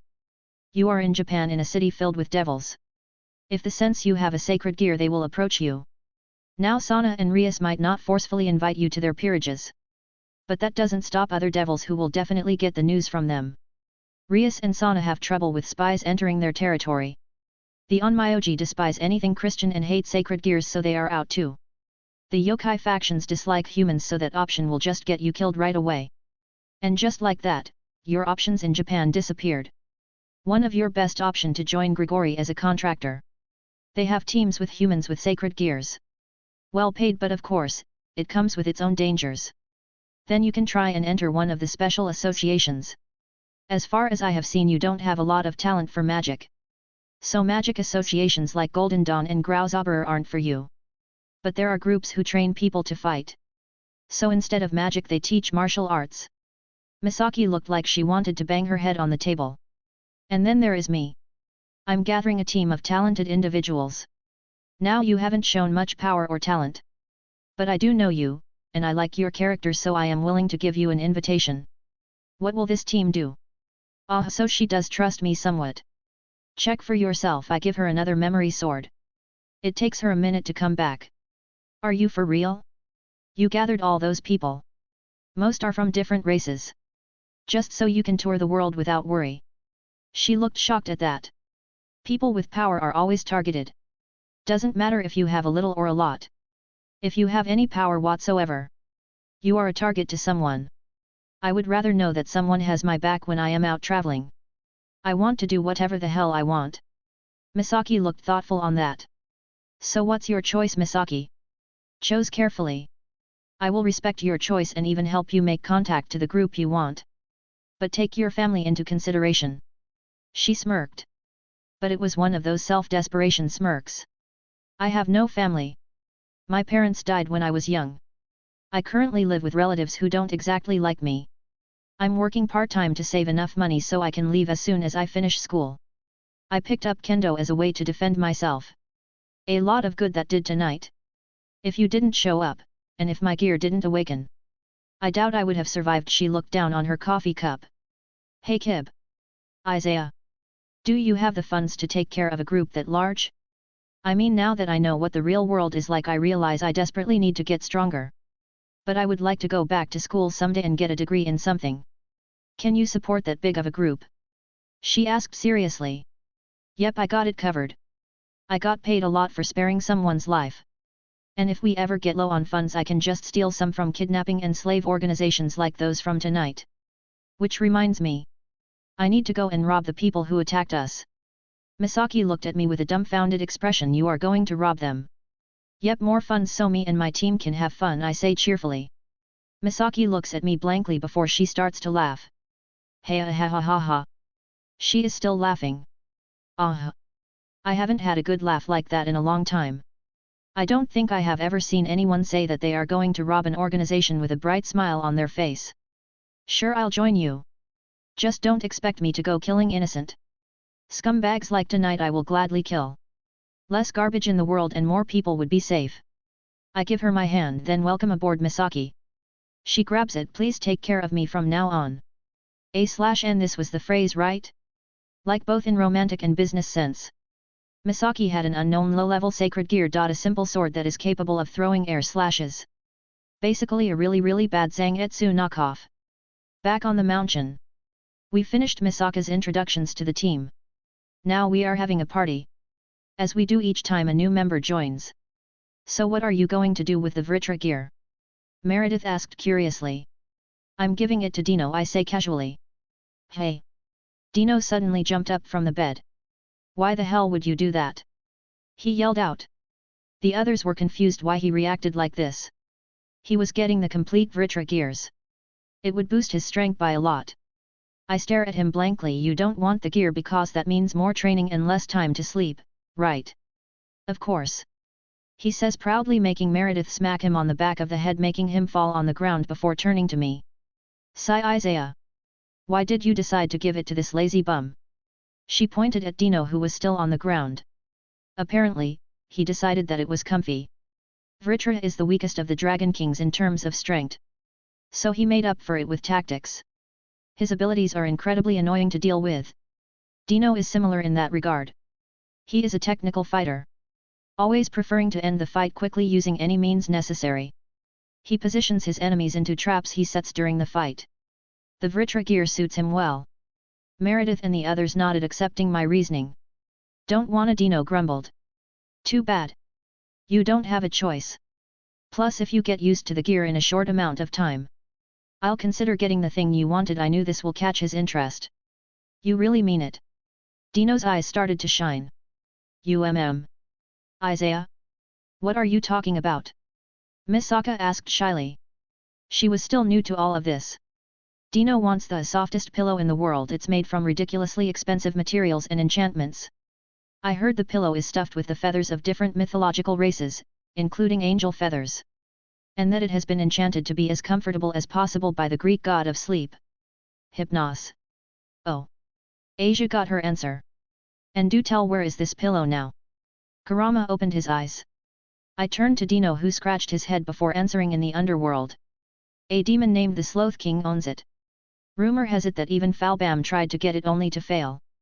They had a deadpan look on their faces as they looked at Dino. Why would we risk our safety for something like that? Meredith glared down at Dino. While Misaki, Asia, and Valerie only noted. But the softest pillow in the world. Dino said it like it was supposed to explain and justify everything. Before the arguments started I cut in well for that to even happen he has to achieve balance breaker. Good luck Dino. No way Dino got depressed once he realized how much effort he has to put into this. Ignore the sloth. Keep the party going. Once again cheers for our new member. Feldera yelled out. Kenpai. Chapter 46, Vatican. It's been 2 weeks. All of us have had significant improvements. Using my swords to increase the intensity, really gave quick results. Everybody complained about how hard it is but we all pushed through. Valerie erased our weaknesses. Technically it's called weakness reduction, it doesn't completely erase them. But since I buffed Valerie a bit she got them as low as possible. Which was pretty close to erased. That means no more holy or light weakness for me. Feldera also lost the dragon slaying weakness. Same with Kurama for yokai slaying. Asia used to be the weakest. But now she has perfect control over her peak high class power. She can send Feldera flying with a single punch now. Honestly, a Tsunade punch combined with variant detonation is seriously overpowered. She also started to learn Senjutsu so she can unlock Toki. Kurama tells me she is close to getting it. Something about her pure personality making easier to connect to nature. Plus my swords make it even easier. I call bullshit but whatever. Meredith has been practicing with her sacred gear. That's the best path for her. She now has more attacks with her holy nails. Fusing them to make bigger weapons and figures. She even made some golems made out of those nails. The golems had spikes all over its body. Like a hedgehog. And it packed a punch as well. When it's defeated or its core is destroyed. It blows up sending all the nails flying in all directions like a bomb. Dino got Vritra gear and we awakened Vritra.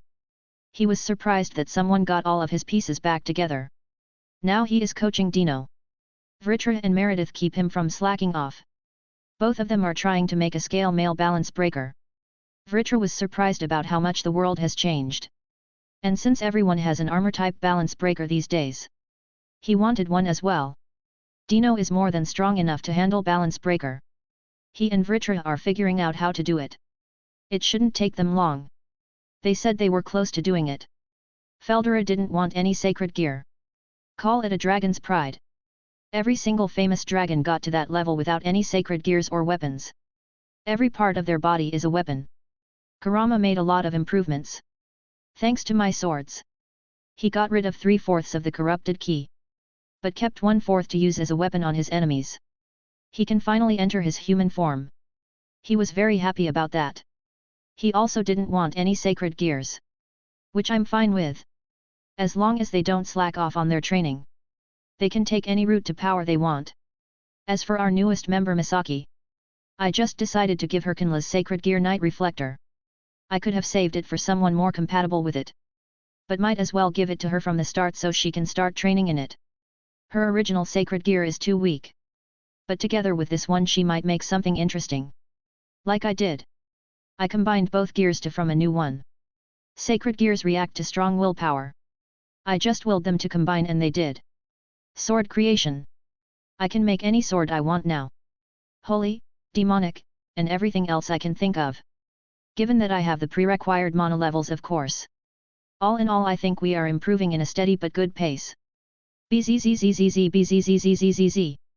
I pick up the call while doing handstand push-ups. Yo Kiba. Or should I say Isaiah? Long time no see. That voice.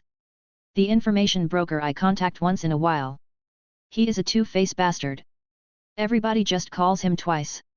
Never bothered to find out more. I made it clear that if he screws me over with bad information I will hunt him down and torture him until he died. What do you want twice? You'd better have something good for me. I say in a bored tone. That's cold. You are one of my favorite customers you know. And I got some hot info. It happened 10 minutes ago. I think you will be interested in Excalibur fragments. The fragments? So Kokabiel stole them. I see. Some maniac really stole them. I say in a surprised tone. Hey! How did you know? Twice said in surprise. You are slipping twice. There has been some chatter among the fallen and starry exorcists. But I thought they were just rumors. Fallen and stray exorcists, you say? I could hear twice smiling. I want a 15% cut on all the trades you do with this info. Agree to this and I will tell you the biggest suspect. Deal. This info will sell like crazy. I won't even notice the 15%. Twice was getting excited, money was about to come rolling. Kokabiel. That's what I heard. The warmonger wants to start another war. Big surprise there, I scoff. You just made me very rich. Gotta go. Time is money. Twice cut off the call. Selling this time-sensitive information now will lead to the best results. I just got some cash for doing nothing. But this is also the perfect opportunity to go kill the Pope. While all the church members are scrambling around looking for the fragments, I will sneak in and cut off the Pope's head. Everybody gather up. My voice echoes through the valley we are at and snaps everyone from their training. As soon as I saw that they're in hearing distance, I start to deliver the news. I got some news. Kokabiel stole 4 of the Excalibur fragments like 20 minutes ago. Oh. Dad isn't going to like this. That stupid warmonger, Dino grumbled, was the first to figure out what a fucked up situation it is. If war happens, how will I get any sleep? Well, at least he has his priorities straight.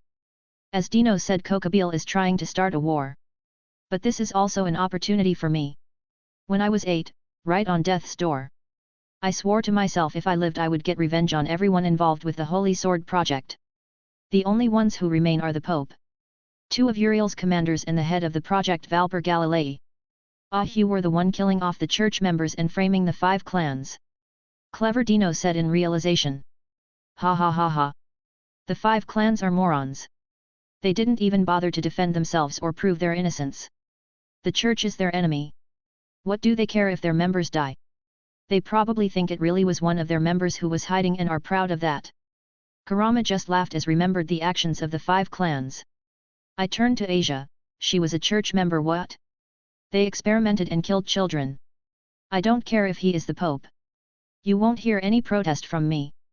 I'm just a little sad you didn't share this with us before. She does have a point. I didn't say anything because there is no need to.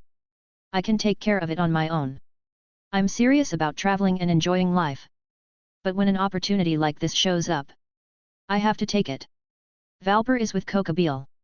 I have no idea about the angels. But the church members are running around looking for the swords. This is a perfect moment to strike. I also know Kokabiel is going to Kuroka. He plans to kill Rias and Sona with the holy swords. Starting a new holy war. What a pain. Dino mumbled. True, Meredith agreed. Valerie, Asia and Misaki nodded. No matter what age, there will be always those who seek conflict. The best we can do is look out for our own. Kurama says some wise words. I look at him with a raised eyebrow. Fortune cookie. He just nods. Fortune cookie. So I suggest you slowly start to get ready. Once I'm done with the Vatican, I will teleport us to Kuroka. We finish off Valper. And if Kokabiel is stupid enough to attack us, we rip him apart. Then we start our world tour. Feldera put his hand in front of him, looking at us with those sparkling eyes. He wanted to do a team cheer. I just chuckled at his expression. Fine, I put my hand on top of this. The rest followed one by one. To freedom, aka traveling the world, he said cheerfully. To freedom. The Vatican. Center of the Roman Catholic Church. And one of the most holy places in the world. I can feel the holy energy in the air. But since Valerie reduced my weakness to light and holy energy as much as she could, it does nothing to me. I could probably survive in heaven for a good hour before the holy energy starts affecting me. Normal devils would just burn up in heaven. I was going all out on the stealth. Mana Shroud and Suppression Swords. Shadow Sword to sneak in. It was nighttime and the exorcists and priests who were running around the place made it easier. I even used the Senjutsu I used to hide my key. It was nighttime. It makes sense that Kokabiel stole them at night. Since something was already stolen, the guards aren't paying as much attention to someone coming back in. Now to sneak into the church. Usually, the Pope lives in the papal apartments. A place where traditionally the popes live. But since Kokabiel stole the swords, he is in the church dealing with the aftermath. He is probably in his golden throne, surrounded by his people. The meeting room, is this right? I have zero knowledge about this sort of thing. No freaking way. He is here all right. Next to him were his right and left hands and his other officials. Vasco Strata, Griselda Quarta, and Dulio Gesualdo were also here. Dulio Gesualdo is the holder of the second strongest Longinus Zenith Tempest. Along with 2 angels. Rugel and Buriel. A/N yeah my bad. I didn't even notice I used Raphael. He is an archangel. TNX for informing me guys. I'll just use Rugel so thump to use DIOIEL. That comment made me laugh. But it would make the scenes funny and ruin the flow. Still. Very tempted. My other 2 targets. The last 2 of the 3 commanders of Archangel Uriel. What are the fucking odds? A/N honestly just add L to a name and it will sound angel-like. Give 3 or 4 letters and add L, IEL, or Riel. Sabiriel. Sabl. Dabriel. Dabel. Ramel. RamielXD. Yet. Unless they leave. There is no way I'm killing the Pope. They will just stall me and evacuate him somewhere. Guess I'll just wait. No. How can we just send them to die? Griselda yelled out. We have no choice. Heaven can't survive another holy war. Especially for some fragments. Kokabiel wants to recreate the Excalibur. If that happens then we have reason to intervene. Such a strong weapon can't be left in the hands of our enemies, Rugel calmly explained. You want to use Kokabiel to get the completed Excalibur and you are going sacrifice Zenobia and Irina to do it, Griselda growled at the man. Zenobia and Irina at their best are mid-class fighters. Even with the holy swords. We can easily summon back Durandal with the spell attached to it. Beryl showed the magic circle linked to Durandal. I scoff mentally. Of course, the church would pull some bullshit like this. They sacrificed hundreds of children with the Holy Sword project just so they get more soldiers capable of wielding holy swords. Though sacrificing Zenobia is a stupid choice. She is a natural-born holy sword user. They are rare and she could go far with the right training. Surely sacrificing 2 young girls isn't the right option. Why not just give them the blades? Dulio asked gently. Hoping to stop this madness. This time the Pope shook his head. That would make the church and heaven look weak. But if they take the sword from one of ours at least they would have died an honorable death. Stratus scoffed, making everybody turn to him. What's honorable about sending little girls to die? Let me go. I'll retrieve all the swords alone. And let you kill a cotter and start another war. No, Rugel stared down at the man. Zenobia is one of ours, but Irina is with the Protestant Church. What do they say? What does her father say about this? Stratus stared back at him. It's all in the name of our Lord, Beryl said solemnly. They continue to argue back and forth for a little bit before the meeting is called to an end. Griselda stormed out with an angry expression. Well, considering her surrogate daughter is about to be sent as a sacrifice, I'm not blaming her. Sacrifice het. Just realized. They call other religions pagan and look down on their traditions, yet they are the ones sending virgin girls off to be sacrificed in the name of their Lord. Irony. I wait until the room is cleared out and only the Pope and a few of his old-ass colleagues or friends or whatever are with him. Weird that they aren't on the list, but whatever. Maybe he didn't inform them. Well, time to go in for the kill. Third POV. Your Holiness, are you sure this was the right choice? The man on his left asked the Pope a question.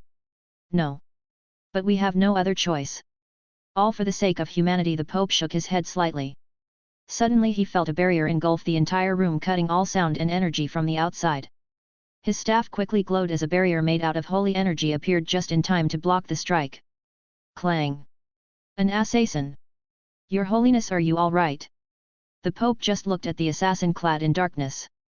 Who sent you, little assassin? There is no way for you to kill me. This stuff is linked to all the holy powers in the Vatican. Reinforcements are arriving. Surrender now and you shall live. The Pope stalled for time as the priests near him started to chant holy scriptures. The assassin just raised his hand as immense energy started to gather on it. A simple katana appeared in his hand. Shoot to kill. Shins, God's spear. The katana shrunk down in size. It was the same size as a dagger. Bankai. Kamishini no Yuri, God-killing spear. Your Eminence. The priests stood in front of the Pope as they started to stack holy barriers in front of them. They felt the power contained in the sword and they felt dread all the way to their bones. The assassin's aura exploded as his power pushed into the blade. Pierce. The blade extended so fast that in a fraction of a second it pierced all the barriers and priests and landed on the Pope's barrier. The sword pushed against the barrier. H-A-A-A-A-A-A-A. The assassin yelled out, putting more and more power into the sword. CRRR. CRRR. CRRR. Tiny cracks started to form in the barrier where the tip of the blade was pushing. Impossible. The Pope face lost all its color as he saw the cracks. Fear gripped his heart. CRRRRRRRR. The blade pushed through the cracks and stabbed the Pope in the chest. No, not yet. The Pope said with his dying breath. As his body fell forward, the blade was so sharp that as he fell he was still getting cut. Thud. The Pope's corpse fell on the ground. From the top of his head to his chest he was split in half. MCPOV. Man, that was a surprise. Who would have thought the staff had a function like that? All the holy power in the Vatican used to make a barrier. That barrier would have protected him from peak ultimate class attacks. Even with Bankai, it took some time to pierce the barrier. I'm so glad I used Shin's. Its piercing power is something else. If I used anything else, the holy barrier would have deflected it. Reinforcement should be coming soon. After all, the Pope died. People should have felt that. I hate having to call out my attacks. But making swords and powers from the multiverse is no joke. If calling them out helps in the creation process, I will do it. I hope that Cael and Katerea arrive soon. The angels were made so they could protect humanity. But now they rely on humanity's faith to stay alive. And instead of protecting them, they allow the church to experiment on innocent children and hide the truth about God's death. Even if it means sacrificing innocence to do it. I'm feeling really petty right now. Now, where can I find a USB port? I got a song I want to blast over the speakers. 2 minutes later. Nightcore, God is a girl. God is a girl. Wherever you are. Do you believe it? Can you receive it? Ha ha ha ha ha ha. I am holding my stomach, while tears are falling from my eyes. I can't believe I did this in the Vatican Church. The HQ of the Catholic Church faction. Man, this has to be the funniest thing I have ever seen. Oh, here come the angels. Since Uriel is in command of military actions just like Falbium is for the devils, it makes sense that his people would come down in an emergency like this. But really? All the people that are left besides Valper are coincidentally gathered here? This is either a trap or the big man that sent me here is interfering to make my life easier. Well, whatever. I just need to kill them and be done with it. You. How did you enter here? Where is the Pope? Cael unfurled his wings. 4 pairs of white wings appeared behind him. A halo above his head and light spears in both hands. God is a Greek crash. And how dare you play this heathen music here? Kael was angry, but he kept it in check. As all angels are trained to do. They can't succumb to sins or they will fall. I wonder. Balance breaker. I make a sword in my hand. Shatter. Kyoka Suijutsu. Raphael POV. Was that supposed to do anything? Who does he think he is? Don't let your guard down, brother. Who knows what kind of tricks he has? Kael narrowed his eyes at me to make a point. I know. But with the 2 of us here he won't be able to do anything. Whoosh. The assassin appeared before us. He quickly kicked me away before I could do anything. I watched as Kael stabbed him with his light spears only for them to pass through the assassin, who raised his sword. No. Kael tried to fall back, but it was too late. The sword had already pierced his heart. Kael. Cael. How dare you kill my brother? Righteous anger surged through me. Kael will avenge my brother. Die. MCPOV. So this is the true power of Kyoka Suijutsu. Complete hypnosis. I think this is the first time I actually used it like this. Clang. Clang clang clang. The 2 angels were having a high-speed battle. Light spears clashed with each other. A death match between brothers. Without them even suspecting a thing. After I used Kyoka Suijutsu, I just kicked both of them away to separate them. Then I made the illusion. Kael saw Cael getting killed, while Cael saw Kael. They are now going to fight until they kill each other. As much as I would like to stay and watch, I got better things to do. I use my superior speed and dash at them. Both of them can't even sense me anymore due to the illusion. I swung my sword. Splat. X2. And I decapitate both of them. Thud. X2. Now only Valper remains. Chapter 47, Exorcists. Now only Valper remains. But this is too much luck to be just a coincidence. 3 of my 4 targets all in the same place? I think not. I guess that Rob or whatever wants me to finish it as quickly as possible so he can consider this deal completed. Whatever. I quickly teleport back to Kurama's mountain. Yo, back already. Kurama, the designated Senjutsu master, was the first to notice me. Yep. Something interesting happened. The Pope was being guarded by 2 of Uriel's commanders, who were also my targets. That's lucky. Very lucky, Kurama said suspiciously. In a world like ours, coincidences rarely happen. Usually, it means someone is pulling some strings from the shadows. What's lucky? Feldera dropped from the sky. The others arrived right after him. Me and Kurama share our thoughts with them. You are right. It's extremely suspicious. But there is nothing you can do about it. Meredith nodded. At yawn doesn't matter. Let's just go to Kua and kill Valper. Then we can start our adventure, Dino mumbled with his face mask on. Meredith pulled back his mask, sprayed something on the inside and let go. Slap. The mask snapped back to the place. Meredith started to count 1, 2, thrf. It burns. Dino started to roll on the ground while holding his eyes. What did you do? Asia sighed as she went to heal Dino. Liquid tear gas on his sleeping mask. Meredith casually shrugged her shoulders. You bitch. Dino stood up with his eyes still a bit red. HAAA? Who are you calling a bitch, you slacker? Meredith grabbed Dino's shirt collar. Dino did the same and now both were nose to nose while glaring and growling at each other. I bet a $100 that they are going to kiss. Feldera announces. I'll take that bet. Asia surprisingly replied. Me too. Valerie and Misaki joined on the fun. Just kiss already, baka couple, I sighed. If you don't know what this means, go watch more rom-com anime XD. Who are you calling a baka couple? Meredith and Dino both snapped at me. Kaya, ha ha ha. It's like a bad rom-com. Kurama laughed as he pointed at them.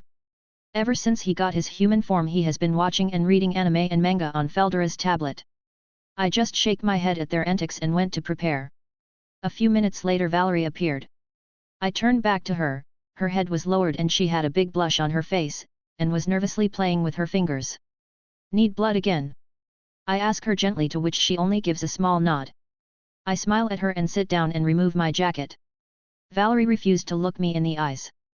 Her face turned red as she straddled me and pushed away my shirt a bit. Chiyu, A/N, if you know, you know. Valerie slowly started to drink my blood. Drink a little more than normal. You need to be at your peak for this. Leave nothing to chance. The only reply I got is that the drinking got faster. A few seconds later, she stopped drinking. I used ki to heal my wound. Filled up. I patted her on the head. Valerie only shyly nodded, not moving her head from the crook of my neck. She is super cute and she is like 4 to 5 years older than me. Suddenly Valerie put her hands on my cheeks. She quickly moved her head and pressed her lips against mine. It was a soft kiss that barely lasted for a second. But her face afterward was a sight to see. She was red from the tips of her ears all the way to the end of her neck. Valerie quickly burst into dozens of bats and ran away. Ha ha ha ha. I take it back. She is adorable. Go to Kua. Team, MC. Dino. Feldera, Kurama. Asia. Meredith. Valerie and Misaka. We all arrive outside Kua. Man, it feels like forever since I have been here. Even though I have only been gone a few weeks. Misaki smiles as she sees the town. Well, she has lived her whole life here. So I can't really blame her. Duke, I call out. From my shadow, Duke showed up.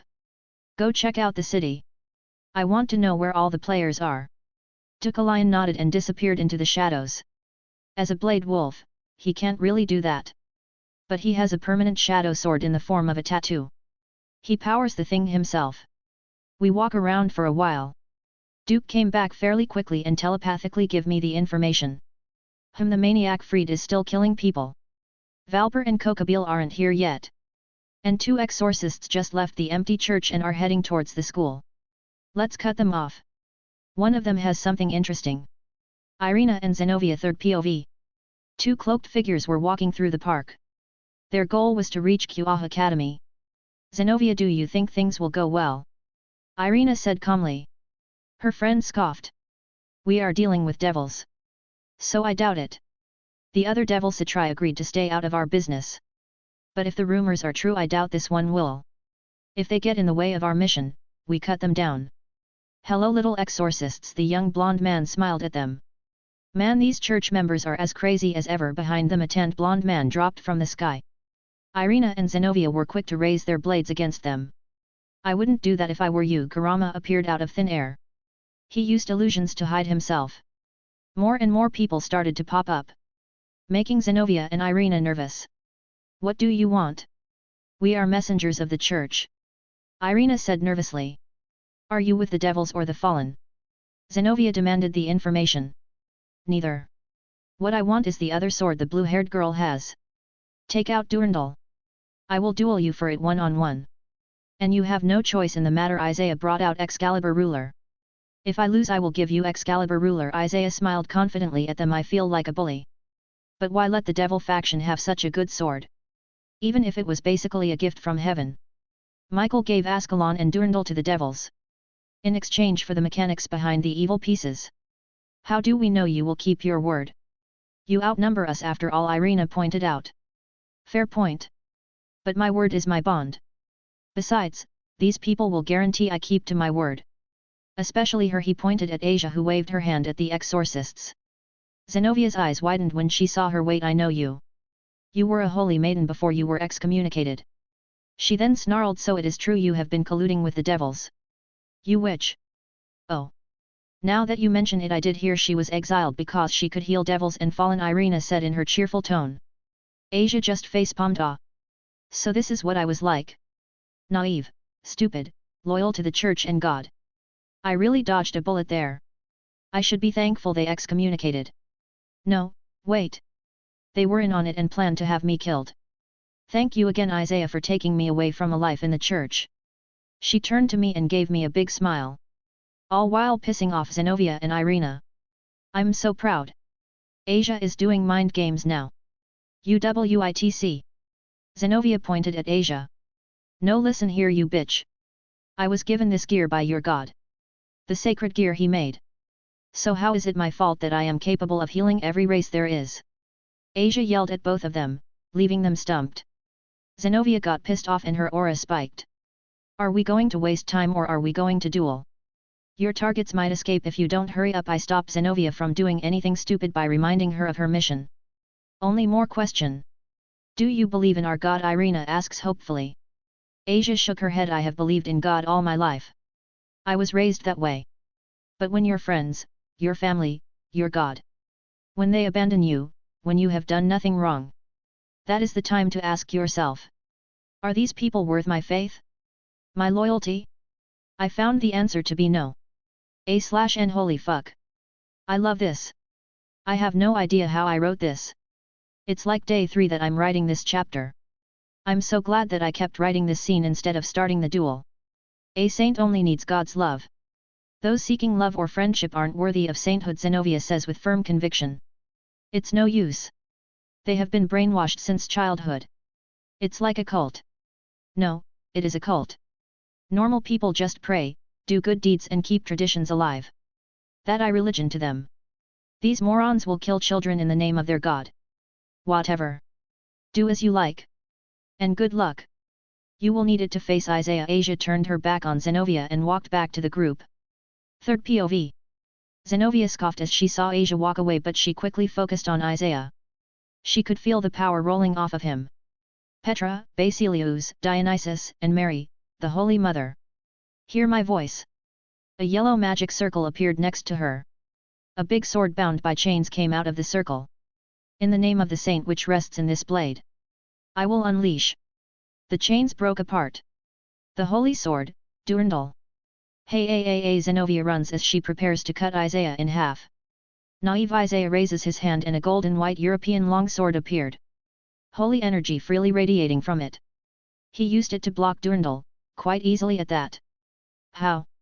How can a devil wield, let alone make holy swords? Zenobia was getting hysterical. Her worldview was getting destroyed. Well, why would I tell you that? Why don't you go pray to your god for answers? Isaiah smirks at her as he pushes her back. Then process to swing his sword at high speed, putting her on the defensive. He can make holy swords? Ah. He also said God. But devils can't do that. Irina pointed her finger at Isaiah while looking at my team. Kurama scoffed at her head. Only weak devils get affected by the system God put into place. Isaiah is anything but weak. Zenobia once again tried to attack Isaiah, but he kept parrying her attack with a lazy smirk on his face. Stay still!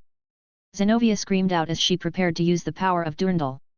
She raised it high above her head and slashed down at Isaiah. Okay, Isaiah put his hand in front of it. His mana, dark red, and ki, white, surrounded his hand. It looked like his hand was made from energy. Isaiah caught Durandal with little to no effort. All the force behind Durandal's swing was cancelled out. The result was obvious from the start. Zenobia is peak mid-class with Durandal. Isaiah was almost mid-high ultimate class. There was no competition to begin with. But that's impossible. Durandal can cut through anything, Zenobia says weakly, barely more than a whisper as she stared at his hand. You have no idea what's possible. Isaiah raised his own sword and the sword transformed into Durandal. His own copy, he slammed it into the original, burying it in the ground. Zenobia refused to let go of the handle, so she was pulled down a bit as well. But before she could even do anything, Isaiah's finger poked at her throat. Game over. I could have killed you then and there. His words make Zenobia drop on her knees. Isaiah makes his copy disappear and picked up Durandal. He looked at it for a few moments before he threw it at Feldera, who caught the sword and started playing around with it. If you want to get the sword back, you are welcome to challenge me at any time. With that, Isaiah and his team left Irina and Zenobia. The church just lost a priceless holy sword. The fifth one this week. Number A/N. This chapter is a bitch to write. It took like a week. My old record was around 3,800 words for one chap. This one was 6,600 words. New fucking record. Nope. Not done. I'm never doing a long chap again. It's so long that I made many mistakes.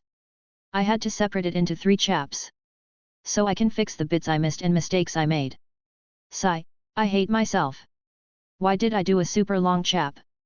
I'm stupid. Next chap, meeting the Gremmaries, not sure on the spelling. Gremmaries. A/N4 Excalibur fragments and Durandal XD. When people wonder why I'm so slow with the updates. 'Cause I'm stupid and my brain works in weird ways. I can't just focus on one FIC list. As you know, MHA, Code and DxD, Kiba are the main ones. I really need to speed up Code. I have been neglecting it. Other FICs that I periodically update. Mostly when I get inspiration. DBZ, Regohan, 14 chapters. Dimensional Chat Group, Killers Only, 12 chapters. DxD, Necromancy System 12 chapters. DCYJ Re-Superboy 11 chapters. HP Transmigrated as Ron, Evil Blood Mage, 11 chapters. DxD, Magneto 10 chapters. Those were above 10 chaps. The next are below 10. Ideas that I work on, then I get inspiration. HP Wizarding Mafia, work in progress. Rewriting. Needs a lot more research. Making it realistic. MHA, Koiya's Revenge. DxD True Gamer, Sora Gamer, this one is a pain due to the gamer numbers and calculating his level UPS and the percent. OP, Silver Age. Cover Business System, MC Alexander Kirisaki. Older brother, this is the newest one. I started writing it like 4 days ago. I always wanted to do an cover like a Keegan 40. But I didn't know what cheat to give him. Then while I was playing Idle Capitalists on my Discord, it hit me. Business System, more like an assistant than a system, not OP. Others are just ideas with one chap, so they won't be mentioned. Chapter 48, Meeting the Gremmaries. Go to the auxiliary chapters. I posted a chap called My FICS. A lot of people were asking me about it, so I answered some questions and gave detailed info on my other FICS. MCPOV. Feldera laughed out loud as he playfully swung Durandal around. Durandal joins the club. We are really starting to gather some rare artifacts and gears. Firstly, Valerie's Seraphet Grail. Excalibur Ruler. Vritra Gears. Then Meredith and the Hero Faction Gears. Now Durandal. And we are on our way to get the remaining Excalibur pieces. Isaiah, you are one badass collector. Maybe I should start collecting something. Feldera, you are already collecting manga in your room. Misaki just shook her head at Feldera's forgetfulness. Right. Does that count? Manga is not a hobby, is a way of life, Feldera says seriously. Dino coughed into his fist. Cough, weeb. What did you say, you lazy bastard? Feldera raised Durandal above Dino. Me and Kurama look into the distance. Our Senjutsu caught. Feldera quickly dropped the sword. I smell a cat. The same one that attacked us last time. Kuroka is here? Duke, go fetch her. Duke-a-lion comes out of my shadow. GL. Adly, gladly, Duke-a-lion said with some difficulties. The girls stared at him blankly for a few seconds before they went wild and started to scream. Duke can talk. Misaki said in surprise. OMG OMG OMG. Meredith looked like she was having a panic attack from the cuteness. Duke-chan is talking. Asia started to pet his head. While Valerie was scratching his chin. Good boy. Duke sat down and started to enjoy the petting. You can pet him later. Duke, go get Kuroka. I threw an acceleration sword at him. Duke started to grow in size. He was twice as tall as me. He let it fall on his back, but instead of piercing his body, it fused with him. Duke glowed green and he was gone. 15 minutes later. A bloodied Duke-a-lion was carrying a bloodied Kuroka by the sash of her kimono. Heal them both. Great job, Duke. I threw him a whole cow. A 5-way Jiu. Just as promised, Valerie and Asia instantly healed Duke and Kuroka. Feldera, if you would be so kind. Feldera just grinned, pointed his finger at Kuroka and used his special lightning. It was the weakest charge he could do, but the lighting has special effects. Bzzzzz. Nay. Kuroka jumped up like a cat and instantly entered combat mode, or she tried. Huh? Why am I so slow? Kuroka glared at all of us, but then paled as she realized who we were. You again. That hellhound belongs to you. She pointed at Duke, who was getting pampered by the girls. Ah ha ha ha. My lighting has some special elements. It does the usual damage a lighting attack does. But mine lingers for longer. Staying inside the enemy. Making it harder to move and gather their power. I'm quite proud of that. Feldera puffed out his chest. His mother taught him that. You can't just invent a skill like that this quickly. She perfected it over her life and passed it down to Feldera. What are you doing here, Kuroka? I don't have time for any bullshit. If Valia is coming at me again, I'm killing him. I'm here for Shiron Naya. A psychotic warmongering cotter is about to blow this town sky high. I'm getting my sister out of here. Let me go, Naya. She glared at us. I turned to Kurama. I think she is telling the truth, based on my own senjutsu and her personality from the original story. Kurama looked at me and nodded. It's true. Then there is no reason to stop her. You are free to go. I suggest you leave quickly. You are letting me go, Naya. Just like that. Kuroka looked at us with a shocked expression. I don't particularly want Konoko dead, so you are free to do whatever you want. I wave her off. That's surprisingly nice coming from the guy that almost killed Vali. Now that I get a good look at you. You are pretty handsome. Say, how about we make some kittens? Naya, Kuroka said seductively. Pffff cough cough. What? Dino was yawning when Kuroka made her offer, so he started to choke on his own spit. Valerie started to glare at Kuroka. Asia and Misaki as well. But it was not as serious. Interesting. I refuse. You are a beautiful woman, Kuroka. But I don't trust you. She opened her mouth to explain herself, but I cut her off. Your team came with the intention of harming me. You are just a bunch of idiotic delinquents who want attention. Following Vali is going to get you all killed. Because I know that he plans to fight me again.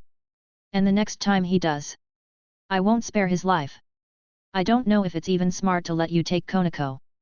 Maybe I should take her instead. I know that Vali recruited his team in order to battle his grandfather, Rizevim Levon Lucifer.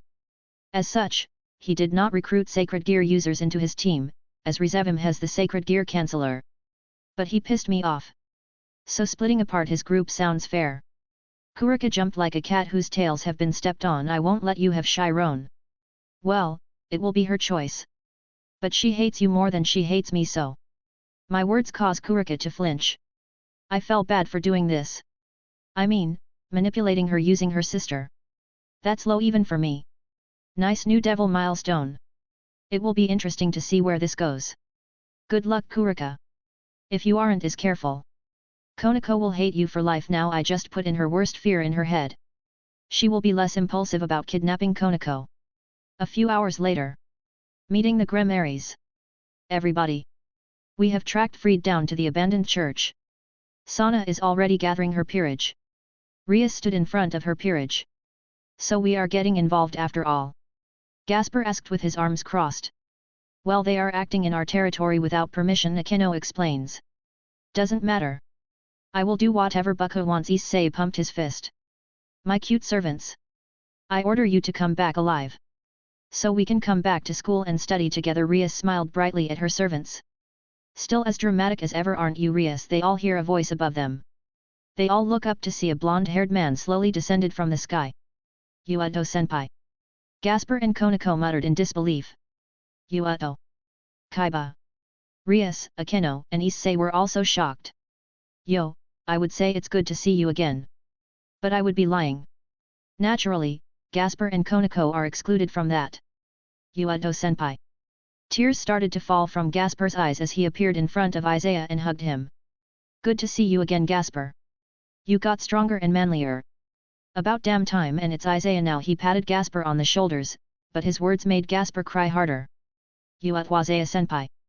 Konoko walked slowly and stopped a few meters from Isaiah. Hey, Konoko.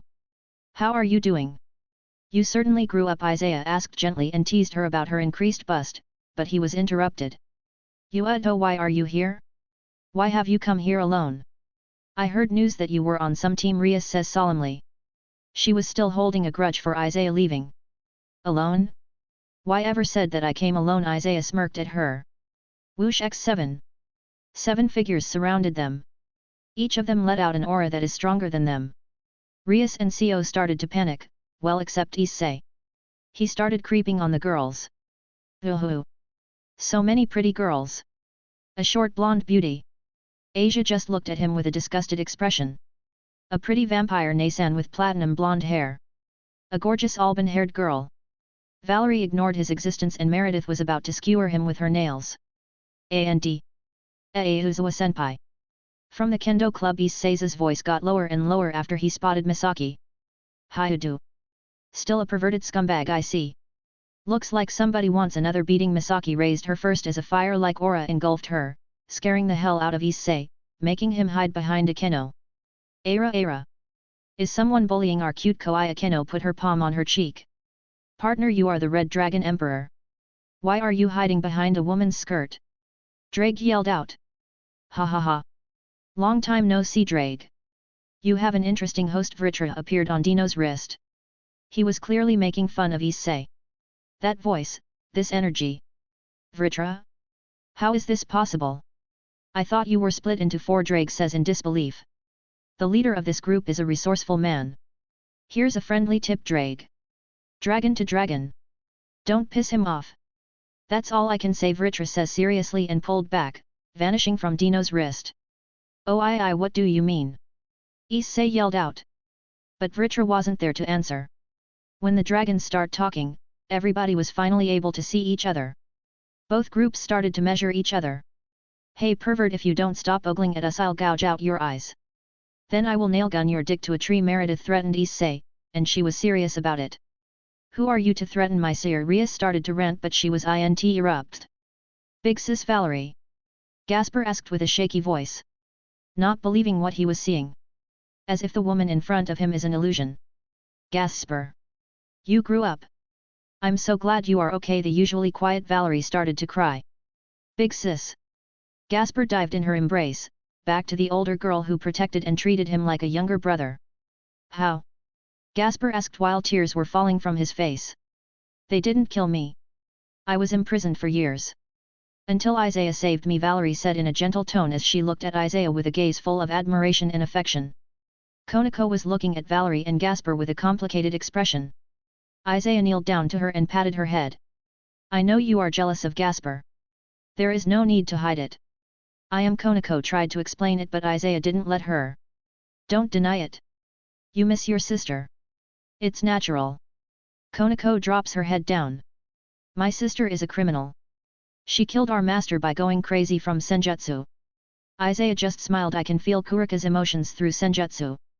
She was far away, but still able to pick up on our conversation. She really is quite skilled at things like this. Did she? Are you sure? Did you see her go crazy, or was it something that you were told? Does what she did sound like something your sister would do? What if she had no other choice? Isaiah kept pushing, dropping little hits, making Konoko rethink all she knew so far. Konoko's body shook. What do you mean? She said in a quivering voice. I'll tell you everything after I deal with a few deranged priests. Isaiah stood up and started walking away, before suddenly stopping and looking back on the Gremory group. Rias, I suggest you and Sona back off. This is way above your league. My targets are the priests. If Kokabiel is still dead set on fighting us, then I'll take him on. But if he just wants to kill you, I just might let him. Gasper and Konoko are excluded, of course. By Gakun. I'll talk to you later. Valerie let go of the crying Gasper. Whoosh.